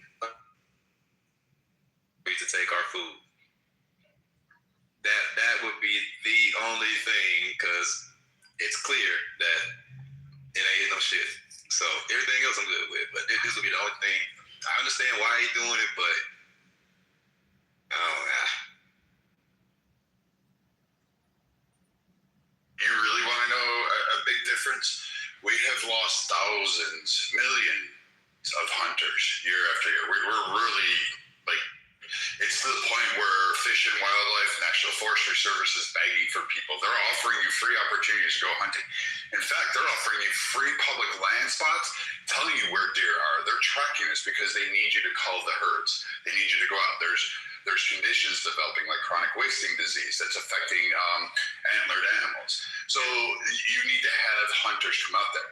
And at that time frame, when I grew up, we hunted. We ran trap lines and we hunted and we had fish. You guys go to the store and you order like a salmon that was raised in the ocean. Yeah, when it says ocean fresh, but you should look at how they do the farm raised salmon. You probably wouldn't want to eat it. And that chemical that's sprinkled over it, you don't want to ingest that shit. Like, catching wild salmon tastes a lot different than whatever you're eating in the store or the restaurant. Because I know I've tried both, and I can't stomach salmon served to me in a restaurant. It's too nasty, man. All you have to do is just catch a salmon, cook it until its eyes turn white on the beach or the bank right there, and you're good. You can just dive into it.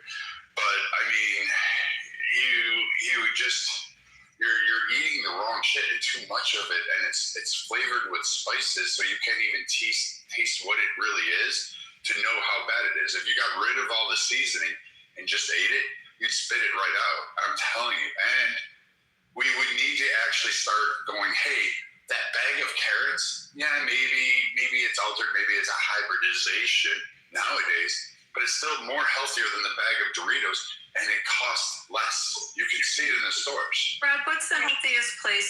Poe, you said you lived in all these different places. What do you think's the healthiest eating? Okay, I want to clarify. Okay, technically, if we're gonna get all down to technical of science here, potatoes are a starchy vegetable. They're a starchy vegetable, but they're not nutrient classified dense as a vegetable. The healthiest place I lived in, I want to say Japan. I lived in rural Japan up north, so of course everything was a very omega fishy dense diet. So it was very dense. However, I mean, ramen isn't very nutritious, and I ate a lot of that, but that was because of my choice, not because anything wasn't available. So I'd say northern Japan. It's definitely choice because of the major sort of world. They're convenience stores, convenience stores, Abby, their convenience stores were just as bad as ours. Like, they have a lot of junk food. They have a lot of... I actually, immediately upon eating there, after a couple days, I felt better, which is why I'm going back to the Patagonia region. I never did this in my entire life in all of America, but I drank directly from the river in that region. And I have never done, I would never dare do it in the US, Europe, or fucking China. I wouldn't touch that shit. Sure as shit not touching one in India, nor Africa either. But there, it was probably some of the cleanest water I ever had. And I didn't get like sick down there. So I would say that region was... So you're saying Patagonia, or because Peru is different. I've been to Peru and I thought there was a lot of bounty there, a lot of vegetables. But that's different than Patagonia. So you're saying all the way down? All the way down, Patagonia? from Peru all the way down, I found was the best. for me, it was Honduras and Mexico. I mean, the fruits that we lust over are just growing, along the sides of the streets. Soursop, mame, plums, mangoes. I was drinking coconut water fresh from the trees. So, but I also could have went down there and ate, fried maduros and all kind of bullshit. So it is choice at the end of the day, I think a lot of us ended up with this white flour grain and this white rice, but we forgot about West African fonio. We forgot about Ethiopian teff. You know what I'm saying? We forgot about quinoa, which is from Peru, the original quinoa. There's a lot of grains we don't even tap into, and they're in the specialty aisle of the store. If we just look. And my favorite, the amaranth, which was what the Native Americans used as their grain when they made the sweetbread before the hybridized white bleach flour. I just looked at a world map of obesity, and Japan is 6%, and you'd be hard pressed to find anything lower than that. You just would. 6% for a advanced country. Yeah. They also live the oldest, right, Simon? They're like longevity wise. Yeah, absolutely. There's an interesting study about longevity, communities, and they call. I watched a documentary. It's about blue zones, and Japan is one of those. No, it's not just about the diet; that is part of it, but it's also about community. And having a sense of purpose, which is like a difficult thing to pin down, but Japan, And it's the Okinawa. 6% obesity, and UK is 27%. There's some of the healthiest people. One of the highest. Well, it's 42. I didn't want to say. I just wanted to jump in because someone keeps saying enriched flour. Simon, sorry to interrupt. Can I talk to the moderators here? May I talk to moderators here, please? You can wait till after I'm done. Because the room's topic is something else, and you guys are talking about nutrition. Okay, I understand that. So I would like to hear from the moderators what exactly we're talking about, and Pepe, if you don't mind, please kick this Aryan out of this room. Oh, so you want to kick people out of here? You want to? Yeah, goodbye, girl. I don't know. But Aryan, he's sitting in the audience. Who cares? Why are you worried about it? You interrupt a conversation to go worry about your. No, I'm worried about the chat room as obviously because of your fine. This is America. Those people can.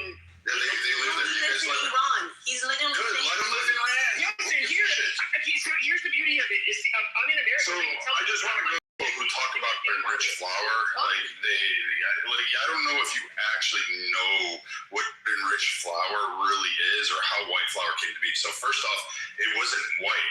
Actually, we learned it from the Syrians, Iranians, the Middle Easterns. They used to do that. They're the ones that came up with the process for that. Romans further refined it, and it's just removing certain components of flour so that it actually turns through. Much how you remove tannins from acorns to make flour. If you don't know that, acorn flour is fucking amazing. It's really great. You just gotta let that stream wash those tannins out. But you gotta get rid of the germ and the bran out of the flour in order to get it white. And basically what that is that's where all your fiber and a lot of your nutrients were in there. But since people don't like that, what ended up happening is that we have to make, guess what? We have to put something back in there. So that's where those nutrients are actually added back in after the quote sifting process and removal of what was originally there. But you wouldn't know that because most people just think enriched flour has a whole bunch of chemicals on it, which yes, to a point, some of them do. But at the end, if you really want a true flour, it's not hard to make. You just have to suffer with the fact that it's not going to be white and it's going to have a very vastly different taste. And your bread's not going to be soft. It's not going to be like that. Oh, I can smear jam on it. It doesn't work that way. So, I mean, you got a choice. The reason why, and you're right, Brad, and the reason why I keep bringing up this specific flour is because it was a specific strain, right? So you have certain flours all over the world. Like in Egypt, you had they call it einkorn, EINKORN. In other parts of the world, you have rye. These are all like more so, even though they've been cultivated by man up until a certain point where and then they got cultivated by factories and whatnot, they're a lot closer to their original source than this actual specific strain of white flour that's being sold in stores today. But it wasn't European, you understand that? Because we actually didn't know that recipe until we, guess what, landed on shores and said, oh, that's how you do it. And we learned it from Egyptians, Syrians, Iraqis, who taught it down into Africa, and we learned it from Africans. So you understand that white man's flour wasn't there. Now the process has been modernized, but we didn't learn those methodologies because Egypt, with the Crescent region, was the one that developed it. They taught you still had a specific strain, is what I'm saying. You had a certain strain, like a marijuana strain. You can trace it back to its original roots. You guys have a strain of wheat that you were doing so much to that it eventually it became like toxic, and to the point now where we have to have gluten-free and at the same time glutinous breads. Whereas like the Ethiopians, right, their flour or their bread was made out of teff, which is naturally no gluten in it, 100% no gluten, full of iron. You get what I'm saying? Rye, same thing. Not a lot of gluten in the original rye. Maybe like 1 to 5%. The strain you guys use now in the stores is full of gluten. But not to disparage people that eat healthy, but how many of you, like, if you ever go to these health food cafes, notice that the people don't look so good that are sitting in there? Like, I always go in and I'll think, okay, everyone's going to be like super fit and not fat, and they end up like, I'm thinking, well, is what they're serving in these health food places like full of something that's high caloric? Because these people are not skinny. Those health food places are more of a joke. It's more like people literally will go and eat at these stores, and Sword and I are like dead on in this one. I think we were both alignment. And you'll go and get your Ozempic shot and go, I I'm doing so good. I'm eating at Whole Foods, Trader Joe's, or cream of some young guy's restaurant that promises me 1 calorie per meal. And you really can't do that. It's your sedentary lifestyle. You may go to the gym, but gym muscle isn't real muscle. We all know that. You're not really putting your body under stressors of the environment. You're not laboring like we used to. We sit for mostly 8 hours a day in AC. You're not exposed to the elements. You rarely, if it's raining, will even go outside and say, you know what, I'll go out on an adventure. I ain't in a rainstorm or snow or freaking dense fog. You're just not. And you're fat because of it. The body is designed. It's a perfect design to survive on a variety of different types of diets. And somehow or another, we've basically modernized the world, terraformed it to make like the people in the Disney movie WALL-E.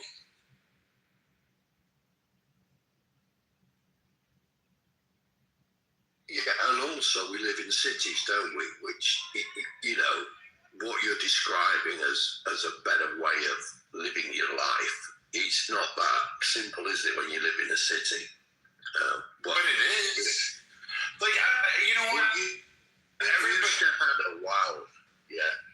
Well, I did. I now live in Houston City, which I'm despising, but I'm only down here until I find which will probably be in the North End or out in Hill Country. But when I look on this and I say this, every single person on here is somehow magically a millionaire. That you all drive Bugattis, you all have Flexes, you guys all have Rolexes. Your 401ks you don't even have to worry about retirement. You're gonna go buy your own fucking country based on half of the shit that I hear around here. Some of you are so wealthy and so knowledgeable, but yet you eat like shit. But you have the capabilities of saying, hey, you know what? I'm going to go to a farmer's market. I'm going to go look at what these are. I'm going to go buy. Some of you live in the Northeast. You have Amish. You have Mennonites. You have these groups of people that are out there just regularly doing nothing. They're not putting chemicals on their farms. You can go buy from them. You can even go buy the jams and the pies. They're healthier. They're still loaded with sugar, but they're still nice. You could go buy stuff like that. You could go hunting and fishing on your own. Imagine what woman, to you men, imagine how proud your woman would be when you came home and you're like, dude, I got a 10-point buck here. We've got meat. I have to go buy a freezer. You have the capability of having a fucking freezer in your 4-car garage right next to your Porsches to be able to stock for the winter. For me, you could eat game meat, which is lean, which tastes amazing. Toss some cranberries in there, some dried ones, fucking go out, add some blueberries, mash them up, put a little bit of salt on it, boom, you're done. It tastes amazing. Go get a couple rabbits. Don't eat rabbit religiously, it'll kill you. But I mean, you've got fish. You have so many different areas, and you formed it so much that hey, you know, you could do this, and you could have it, and your women would be happy for you guys. You'd be like, man, woo, you look like this. Yeah, right? Be balling. Like, honey, here, I brought home 10 fucking 50-pound fucking salmon right here. We've got enough to get us. It's like, man, that would be. I could just imagine my wife's face if I walked in the door with the deer on my back and go, yeah, put that in the pot, baby. And you know, she'd look at me as if I was like, I take your point, and I'm laughing at myself saying this, but well, I get that same reaction when I show with a Whole Foods sea bass. the house erupts and Brad, your body will perform better as well, so she gonna be happy about that too. Oh yeah, check out Miraquama. Yeah, you guys won't be shitting on the toilet for a half hour. I love it when I go meet some of you guys off a clubhouse and I actually get to see it. Like, I do enjoy meeting you guys, so I'm not knocking it. But I love when the fact is like we'll hang out for like a week or a weekend and I have to sit there and wait for you to take your 30 to 45 minute shit and you're like grunting in there like you're giving birth to a fucking child. Like, I've heard, like, my wife didn't make as much noise giving birth to my daughters as you guys do when you're sitting there trying to get out the meal you ate last night. Because I watch, you'll eat 5 times what I eat, and I'm like, dude, I can't do that shit. No. Like, we're good, man. We're okay. Brad, come visit me in Spring Branch. I don't know. I'll come visit. Yeah, come to Spring Branch. I'll take you to a movable feast. I don't eat that much, man. It's gonna fit in the palm of my hand, and I have big hands, but that's about the extent of what I eat, and then I'm good. I'm a cheap date, man. You're gonna be like, damn, he ordered off the kids menu, and you're gonna be like, right?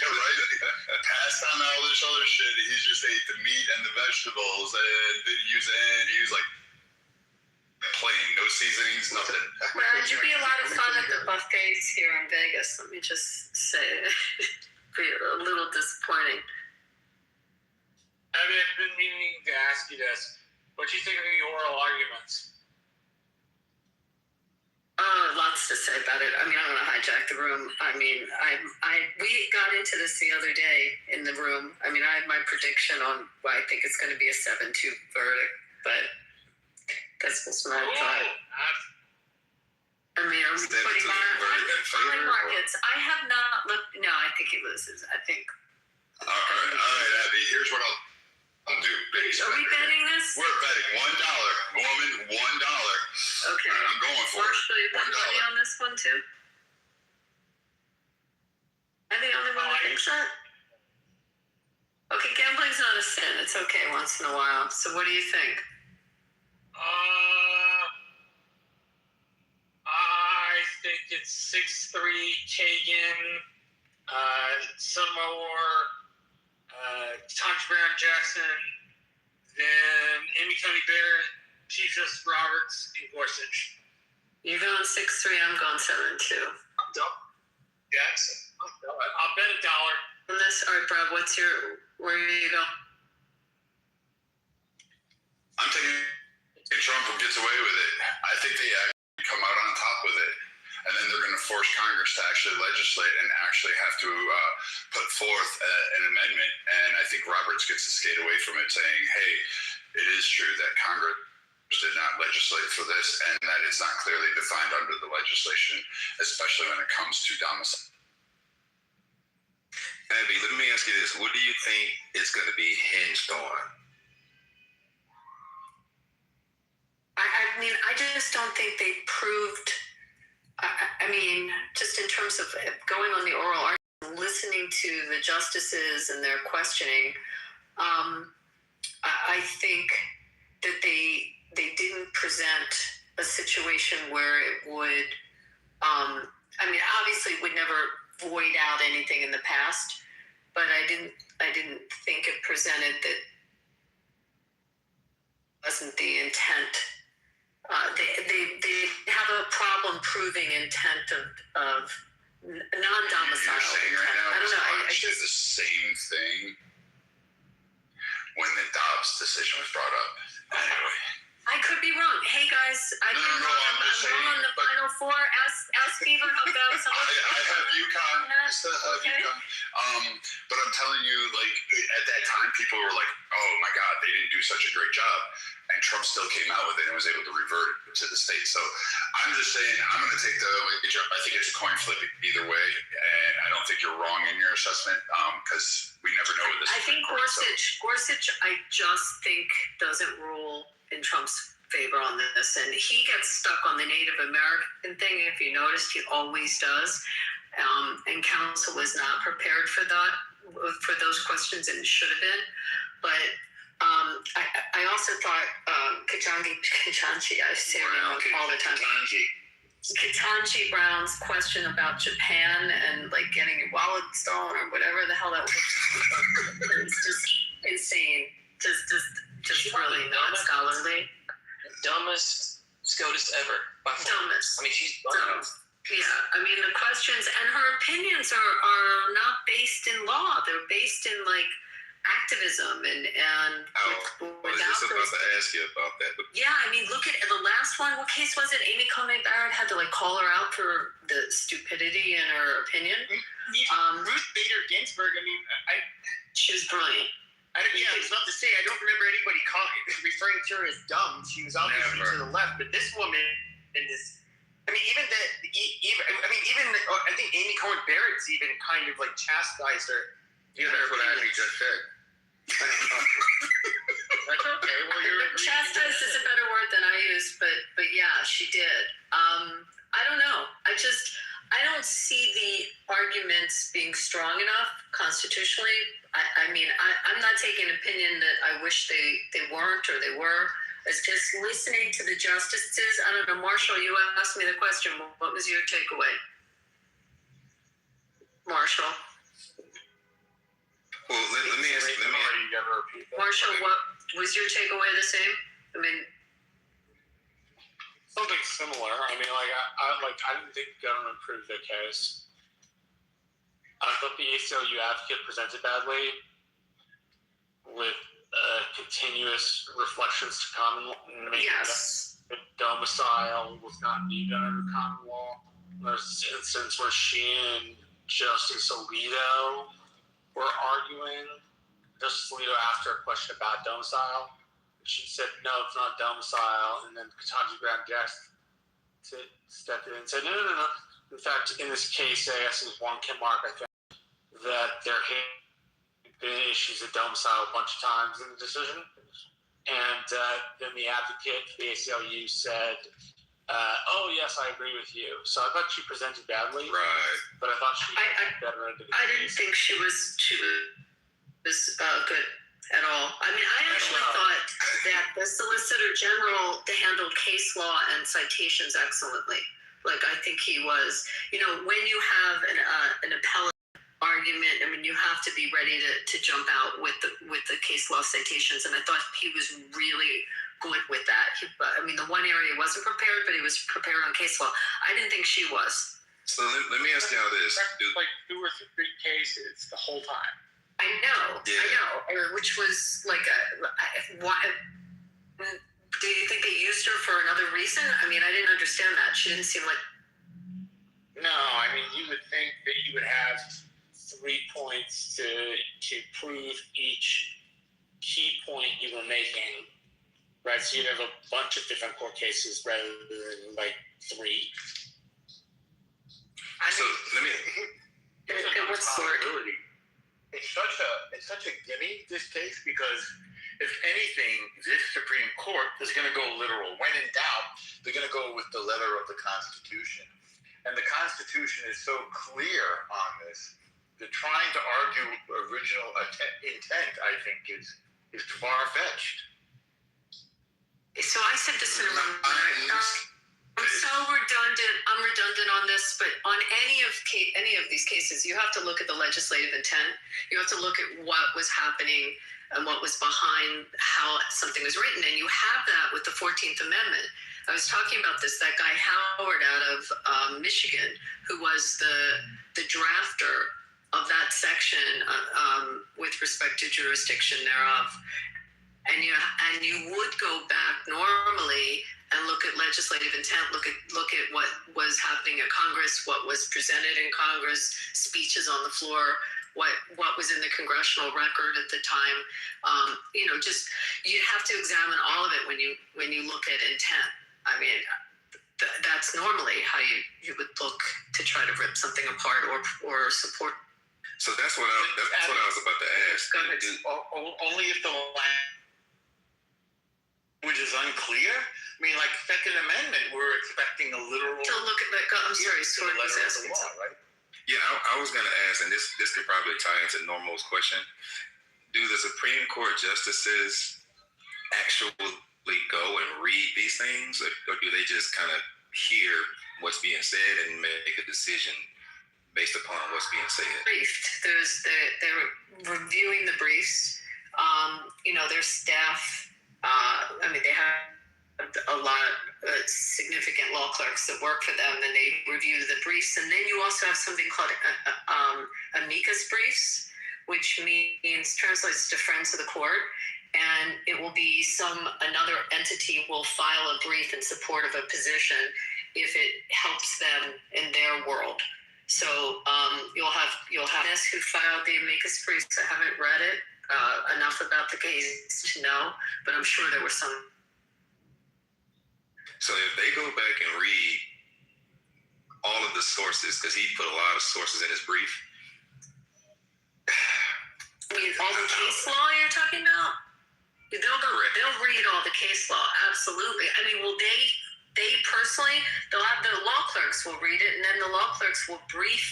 We brief this, so they'll brief the cases, do like a summarization of the cases that were used to support the position, and then they'll give that to the justice to review. But yeah, the justices are reading all the time. That's why you won't get a decision till what, June? Yeah. So what's interesting, so like in the cases and some of the books that Bauer had put forth, I had read some of those before, and I was like, oh, okay, it's slam dunk.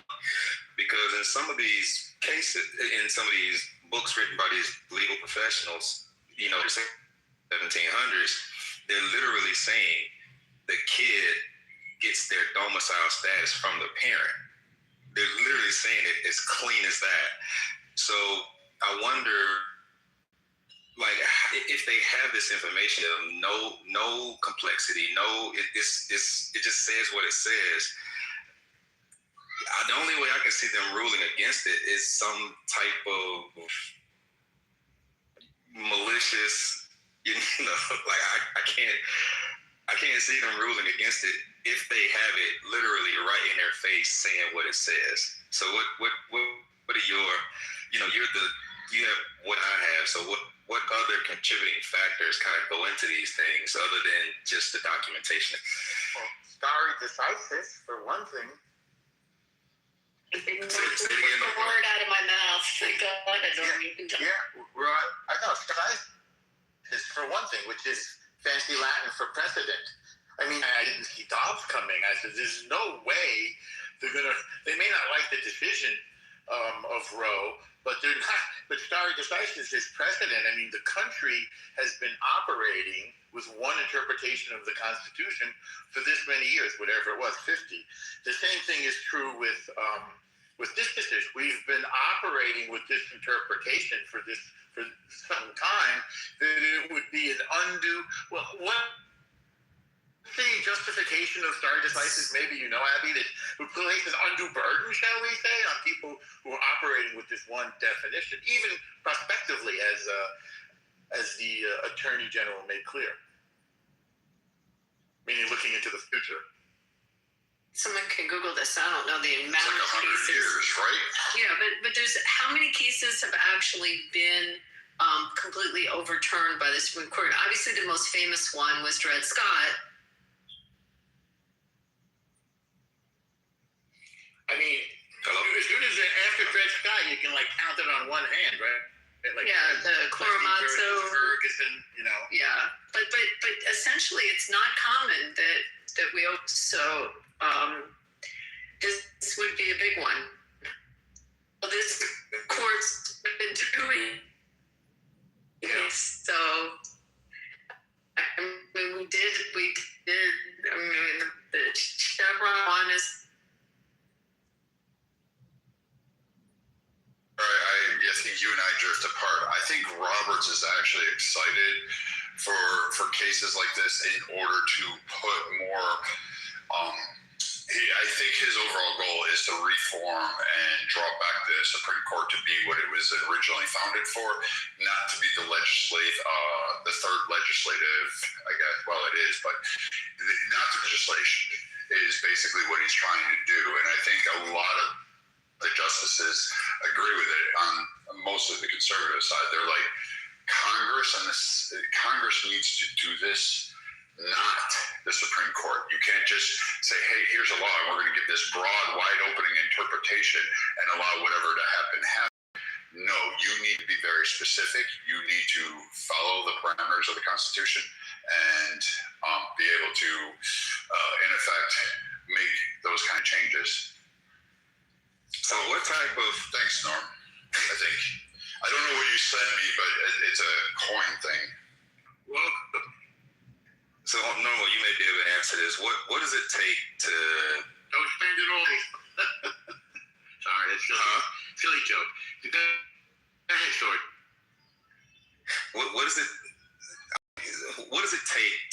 overturn precedent that has already been set. Because I think, like, I'm going to pull up a screenshot here to showcase why I'm asking this question, because theoretically this should get overturned, but like, is it possible to rule against Trump just because precedent was set and not observe if the president that set was actually incorrect? I'm sorry, I took a phone call. What did you ask for? What's the justification for overruling precedent? Yeah.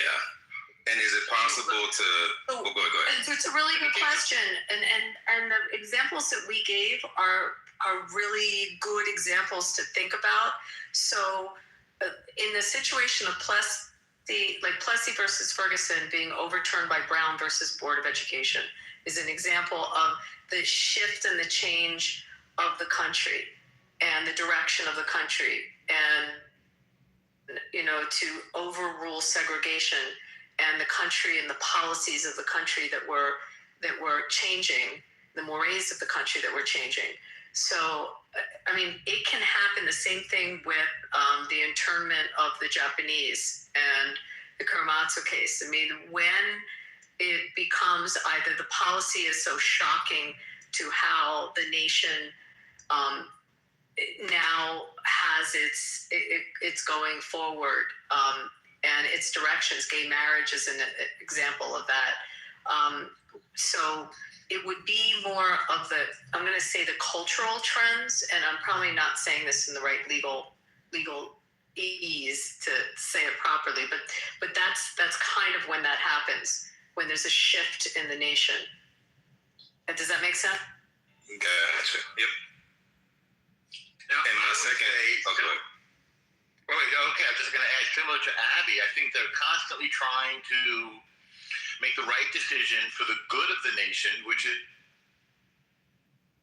like variation what Abby said, and also for the good of the institution, which is, I think, obviously Justice Roberts' big mission, especially, again, you can argue with me if you wish, to defend it against Trump, who, unlike other presidents, has felt quite free to criticize the justices whenever he feels like it.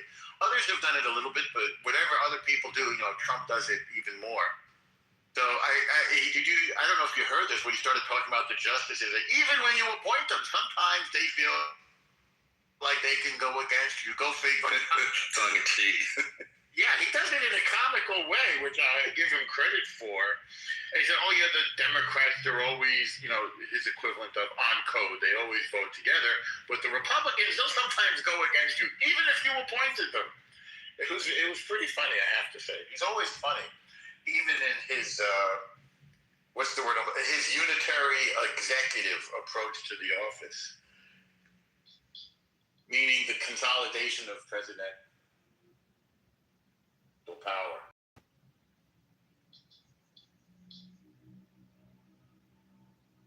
Say it again, Marshall. He thinks the executive is too powerful. Oh, okay. It's understandable, Marshall, because the whole point. I said, God needs executives.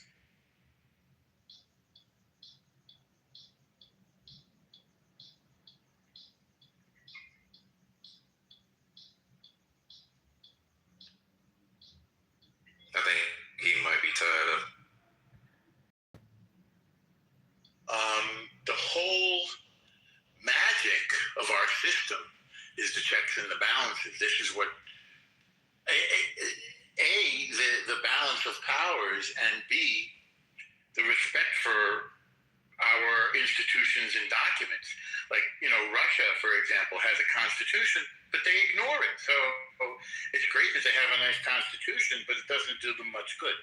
So this is, I think, the strength of our democracy is our respect for our documents and our institutions, including separation of powers.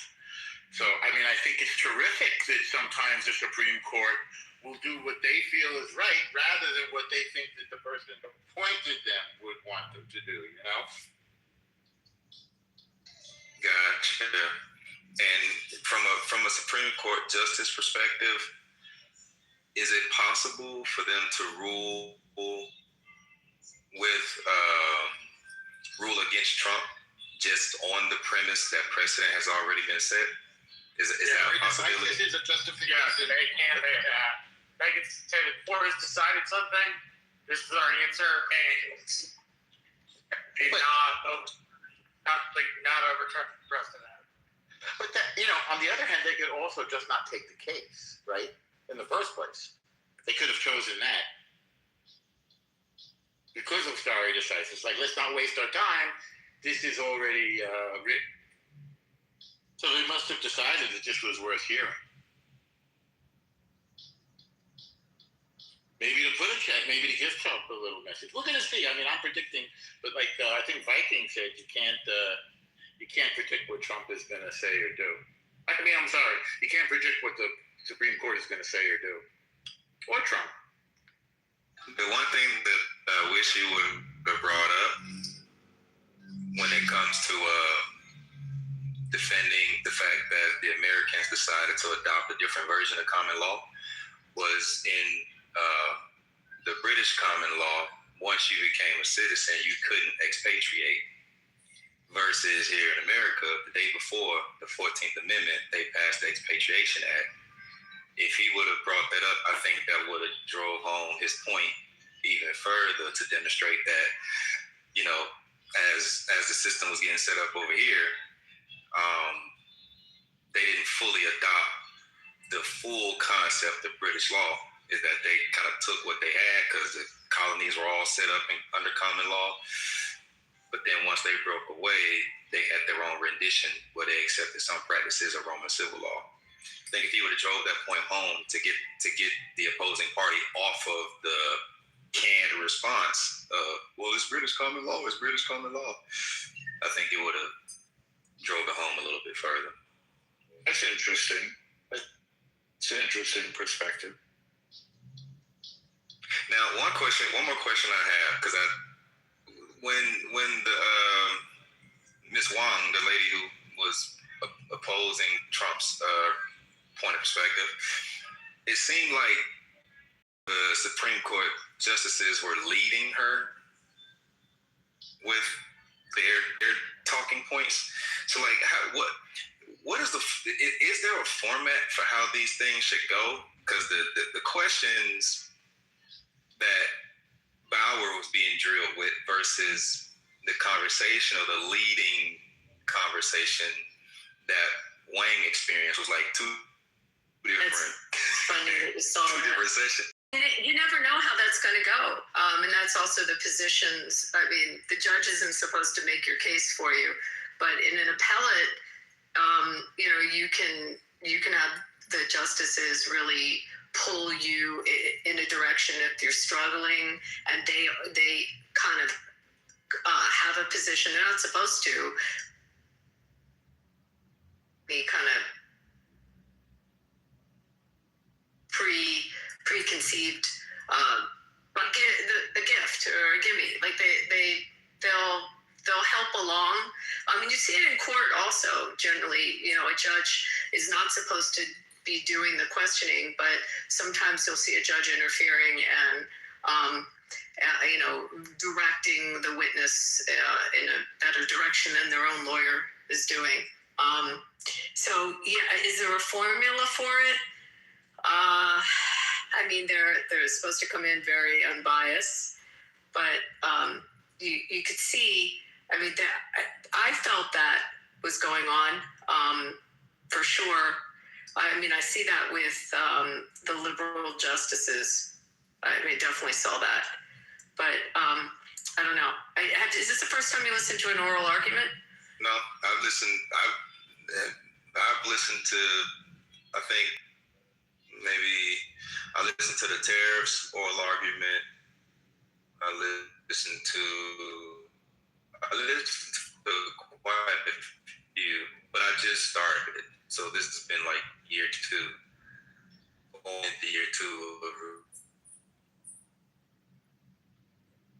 when they're hearing a case. Yeah, I was actually planning on going to this one, but when I heard about the crowds and stuff, and there was only like 50 seats or 50 tickets or something like that, I was like, yeah, I ain't wasting my time. No, obviously you have to go to one that's not like major, news issue. But, if you're just hearing the oral arguments on a case, it's just interesting to watch it. And usually you don't see Thomas too engaged in the questioning. Hello.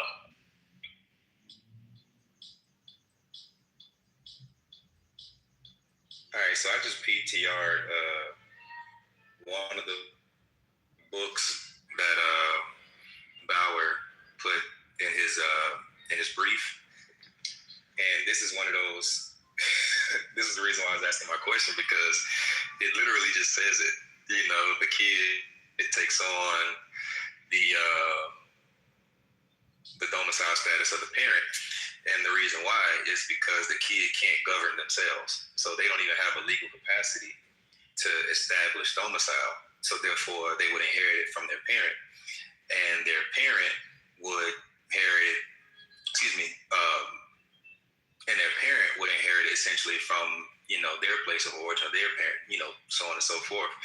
And they cite cases, one which was interesting, there was a domicile case that Henry Adams was Charles I's wife, where she was France, but when she got married to Charles I, then she took on domicile status of her husband, and when he ended up, of course, dying, and she went back to France, the national laws for each nation to determine, like, why were people fighting so hard for it, but that's, my own personal research history, but it'll be interesting to see, like, if they go in and read, all of the sources that Bauer and his team put forth. If that's the process, I'm anxious to see what the outcome is, because I don't see how you can read that and side with Wayne, who the only thing she could generally say was British common law and Wong Kim Art, and she couldn't cite the explicitly stated things, like how you mentioned Bauer and how he was able to say, this is what they said out of their mouth. So yeah, but domicile is not mentioned in the 14th Amendment. It's not, but Bauer was making a claim that the term reside. Well, that's contentious. It says wherein they reside. Right. Yeah. So one thing that I know that Justice Scalia did do was he had dictionaries from the period that the law was written. So we could look up reside. I don't have a dictionary from 1866 or whatever it was, but I do have a little magic phone in my hand. So to dwell permanently or for a considerable time. So that's interesting. That's what reside means now. I don't know what it meant then. So maybe, the person would have to be here for a year, say. I don't know. What's a considerable amount of time? You also cited intent to look at. Yeah, we were talking about intent. The legislative intent by Bingham and Laura in the second hand. One had a universality idea that everybody was covered, and I think one did not. But they had two different ideas, if I recall correctly. But one of the pieces of legislative intent was that it should be applied universally. Well, see, another thing that kind of brings chicken bone into the argument was another book that they cited was Supreme Court Justice Henry Brannon, where he wrote a book on the 14th Amendment in 1901. And one of the things that he highlighted was that to be a federal citizen, you would have had to have been a state citizen first. So there's no way that an illegal alien, it's literally an illegal alien. They have no citizenship status here. And that was a case that he was driving in his book. So I was like, so this is kind of like the foundation of my questions. Like if they were reviewing these things, the evidence is so strong, you know, and it might be their first time hearing this, which, you know, in all fairness, evidence leans more toward Bauer's perspective with all of the and all of the cases they cited. So you're in agreement with me on them overturning the current precedent, right? I hope they do, but you know, if they can just say, "Hey, precedent has already been set," then that doesn't give me any gleam of hope, because they can just say, "Fuck it," you know. I mean, one of the things, I forget who just said this, on English common law. I mean, Kavanaugh, I think, asked a question, someone correct me on this, or made a comment, because they brought up other countries not having it. And he said, this is American law and American jurisprudence, and other countries are irrelevant, or some comment like that. Like he shut that down. What he said is the same Constitution? Yeah. That was another one, Sword. That was a pretty good quip right back at him.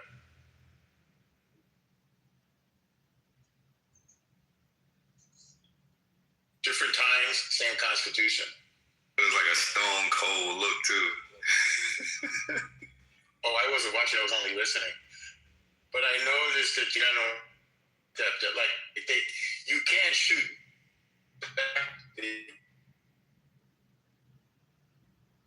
breaking up just have to, you know. I was saying you can't shoot back a wisecrack at the Supreme Court. You have to remain respectful.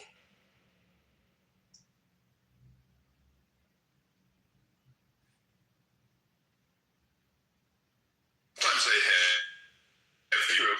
Both in on the joke, you know. I'm going to say the one where I was thinking about your point of gifts that you get from the court when they're trying to help you with your argument.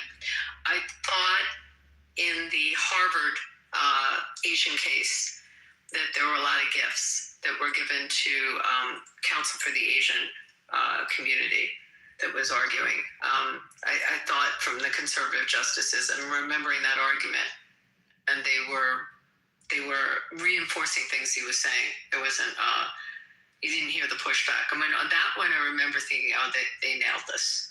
They've got this. And I forget what the breakdown, if that was the 6-3 or not. Well, but you could tell. You got gifts on both sides of this to a certain extent, and then you've got like almost like pummeling questions. I get what you say about the Native American, and yeah, there's some parts about that, but I don't know. Gavin on my side, it's just too. That's why I'm only betting $1 with you. You're a big spender here, Brad. This is why I have money, because I don't spend it. After the hearings, dude. I think Kavanaugh, Alito, and Thomas are a block. Kavanaugh sides with Alito more often than not, and Amy Coney Barrett in particular on Native American issues side with the more liberals on the court. And then Chief Justices tend to side, over the last several decisions, more with the liberal justices rather than with conservative justices, at least on bigger issues. I'm sure on smaller cases they're like 8-0, 9, they're like 8-1, 9-0, that kind of stuff. But I think isn't Gorsuch, do you remember that case? And this is why I'm at it, and why he really zeroes in on Native Americans. That case that was the Native Americans wanted water rights. They wanted California went against the strip mining that's going on for lithium out west, and they interfered on their tribal lands to take water. That occurred under Biden, didn't it? Yeah, was that California or Arizona that sued? I thought it was Arizona that sued on that. I could be wrong.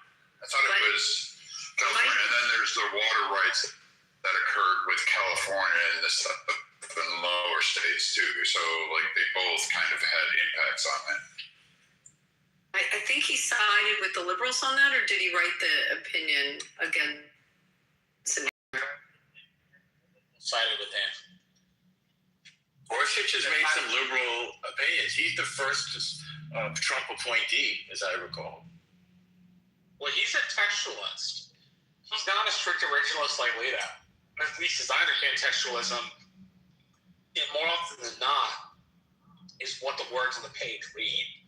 Now, yes, take into account, as I understand it, original legislative intent, but textualists are far more driven by what the page reads rather than what they. That's an interesting distinction, Marshall. I also think too, like a lot of the courts are like Kavanaugh doesn't seem to. Again, I go back to the point where Congress is trying to fight this in the courts, and they're not looking to make any kind of actual legislation. They're not willing to reform, and I think honestly, I could see Barrett and Kavanaugh just saying, hey, you know what? No, this does need to be redefined in the courts. They need to pass this legislation, and they need to have an immigration bill or an amendment to propose where they get 2/3 states. I don't know if that'll work, but I mean, they did it with Dobbs. They did it with Chevron deference, right? They kicked it right back to Congress, and they said, hey, you didn't freaking define it. That's your problem, not the court's problem. That happened? Yeah. I tend to think that despite all the domicility arguments, under the jurisdiction thereof is clearly, I think it's fairly clear. At least, like if somebody is both reads things and is curious about their original meaning when the legislation and the amendments were written, but also somebody who's like reads the page and goes, well, the page says this, not that. If it had meant illegal immigrants were not supposed to be able to have a kid here and become a citizen, well, the founders probably would have said that. And at least if we look at the legislative intent of that part of the 14th Amendment, there was one of the framers, at the very least, if not both, who believed in universality of citizenship. You're born in America, which would mean that people are reinterpreting the 14th Amendment from what the framers of the amendment meant it to be in the first place, right? But I acknowledge your point of view, and it could happen. So absolutely. I didn't think the guy in Michigan, I didn't think that was his intent. I thought his intent was the opposite. So that's interesting that you say that. And here's the other thing. I'm sick and tired of Black Americans not having any part of it. Like, they lost out on civil rights. They had to give it up to everybody else. Like, we can have something that just goes to Black Americans. It's perfectly fine. We'll be okay. That's tongue-in-cheek, y'all.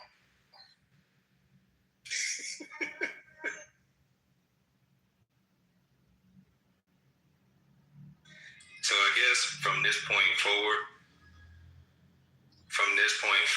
like all from a process perspective, and this goes to, Abby or anyone who understands like the process. So I guess at this point, all citation has been submitted. There's nothing else to submit. It's kind of just a review process from here on out. Is that typically it's a review and a discussion right now that everything has been submitted. You heard the final part of the oral arguments, and so that's it. There's nothing more. We just wait till June or July when this decision comes to a head. This is what I think right here. I feel like the U.S. going to take over Iran, man. That's how I feel, man. We appreciate you telling us how you feel, sister. Thank you. What were you saying? So, I mean, it's... Wait, that was a girl? I thought that was a young kid. Holy shit. So I'm a boy, man. Oh, my bad, brother. You got to go. Yeah, you're a little kid. Fuck Iran. I don't give no fuck. Such a deep intellectual, philosophical thinker. So that all the briefs are in. I did check. I want to take a minute to look at what amicus briefs got by any. So now they meet, the justices meet, discuss, go back and forth with each other, and they review what briefed and what information in front of them, and they'll rule. But a lot of the rulings, like the stuff that they're hearing, they come at 1 week in June. Like a whole, like we get slammed with a bunch of rulings on. Who do you think's going to do the majority or the minority? The minority, I think, will be probably. I mean, again, I think they lose. So I think the minority might be Alito on that, and the majority. Interesting. It could even be. It could be maybe a liberal with a concurring or with Barrett concurring. I don't know, something like that. Unless they have Barrett it. Now you're going to make me bet on who's writing it. That's like going into a prop bet on the Super Bowl. Okay, we can do another dollar. It's fine, $2. It's a little rich, but I don't know to do it. Yeah. I know, right? But we can't do pennies anymore. They don't make them anymore. So the majority, and Trump wins, and I think the minority will be Jackson. I think Roberts is a wimp. I don't think he does. I don't think unless he writes the majority for them losing. But I don't know. It's possible he writes majority, but I don't think it's with. Did you see in June they're going to be putting? Yeah, I heard that. The left are going to lose their mind. That stupid shit does it. Sorry, me. It's not to control. How did you just say 100? You sounded like. What's that? The way you just said 100. I don't know. I guess we say the same thing in Kentucky since. You said 100. Yeah, 100. Philly's not the only one that uses certain words, Abby, I guess.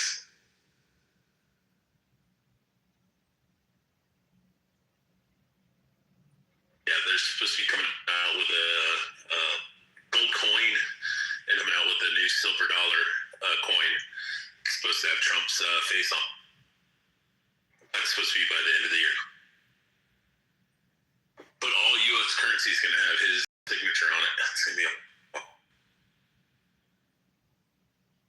so excited to watch all the TikToks of the liberals crying, screaming, and Abby, the left on the docket here, isn't there? Did the Cook one go through?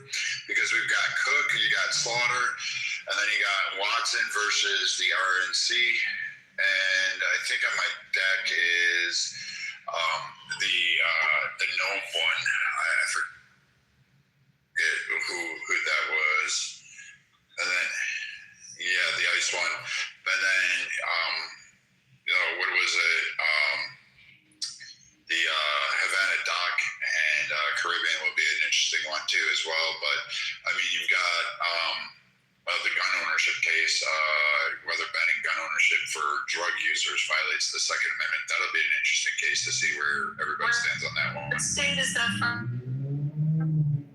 I know. I just know that it was up there. It's probably some southern state. I mean, I'm just going to be honest. yeah, Brent, you can come to Texas where it's still $2.90 and we're not a communist state and we don't have to pay extreme taxes like New York and. Oh, I'm sorry. I just pulled it up. I think it's from New York.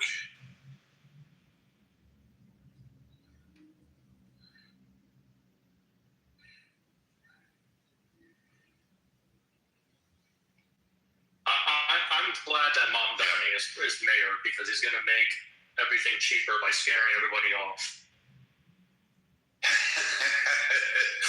You know what taxes have raised? He just raises taxes again.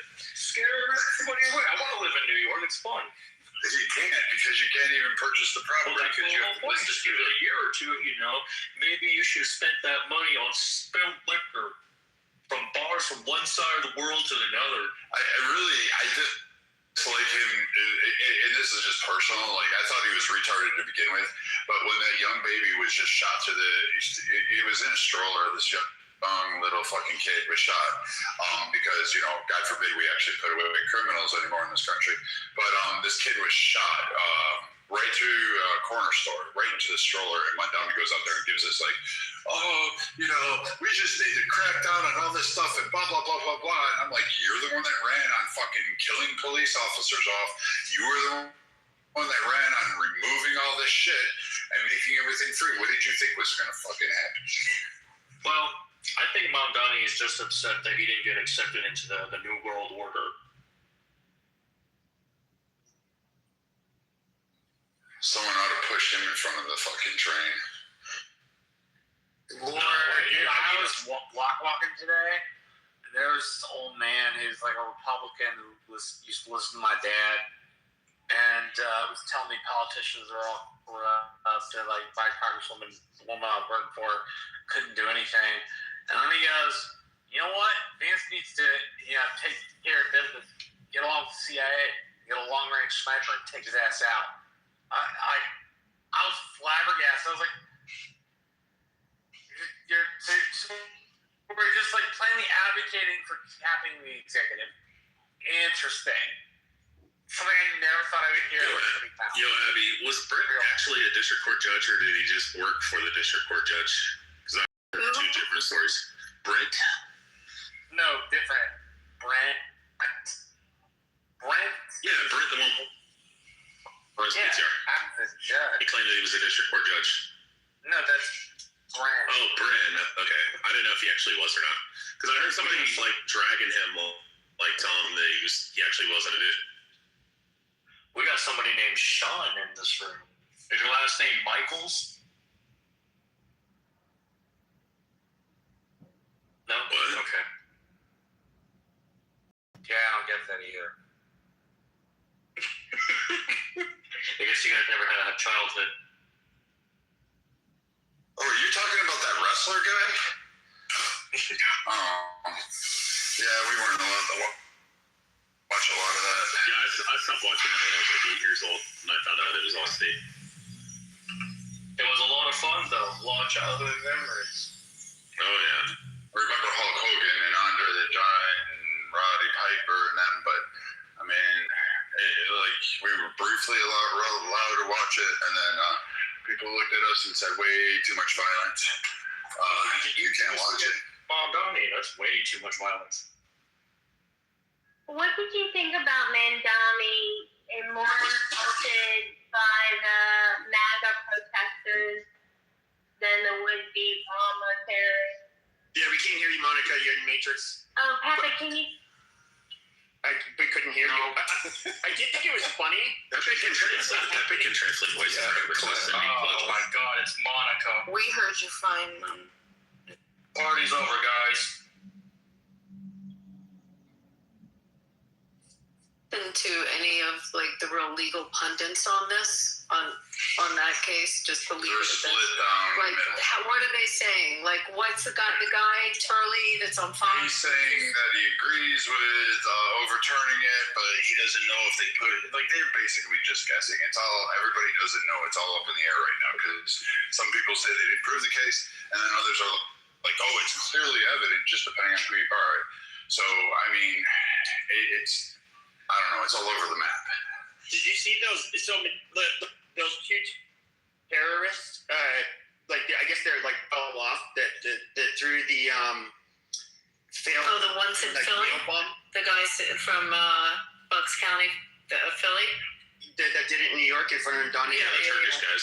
Yeah. So I remember he gives like this tweet. It's unfortunate and. We need to come together as a community. Then there was some, like, I don't know, some schizo that wanted to kill, like, or assassinate this pro-Palestinian woman. And, like, his tweet about that person who wanted to do that was, like, totally different. He used a whole bunch of loaded language. I just thought it was funny that his I know exactly what you're talking about. There was a guy from the JDL that had a plot to go after. Still around. Yeah. Well, not exactly. Not really, but the people that believe in the ideology. But and I know exactly what you're saying, Pepe. He was completely like mortified by it. But the two guys that almost blew up, a good section of Manhattan, he dismissed. as like fortunate. Yeah, it was bullshit.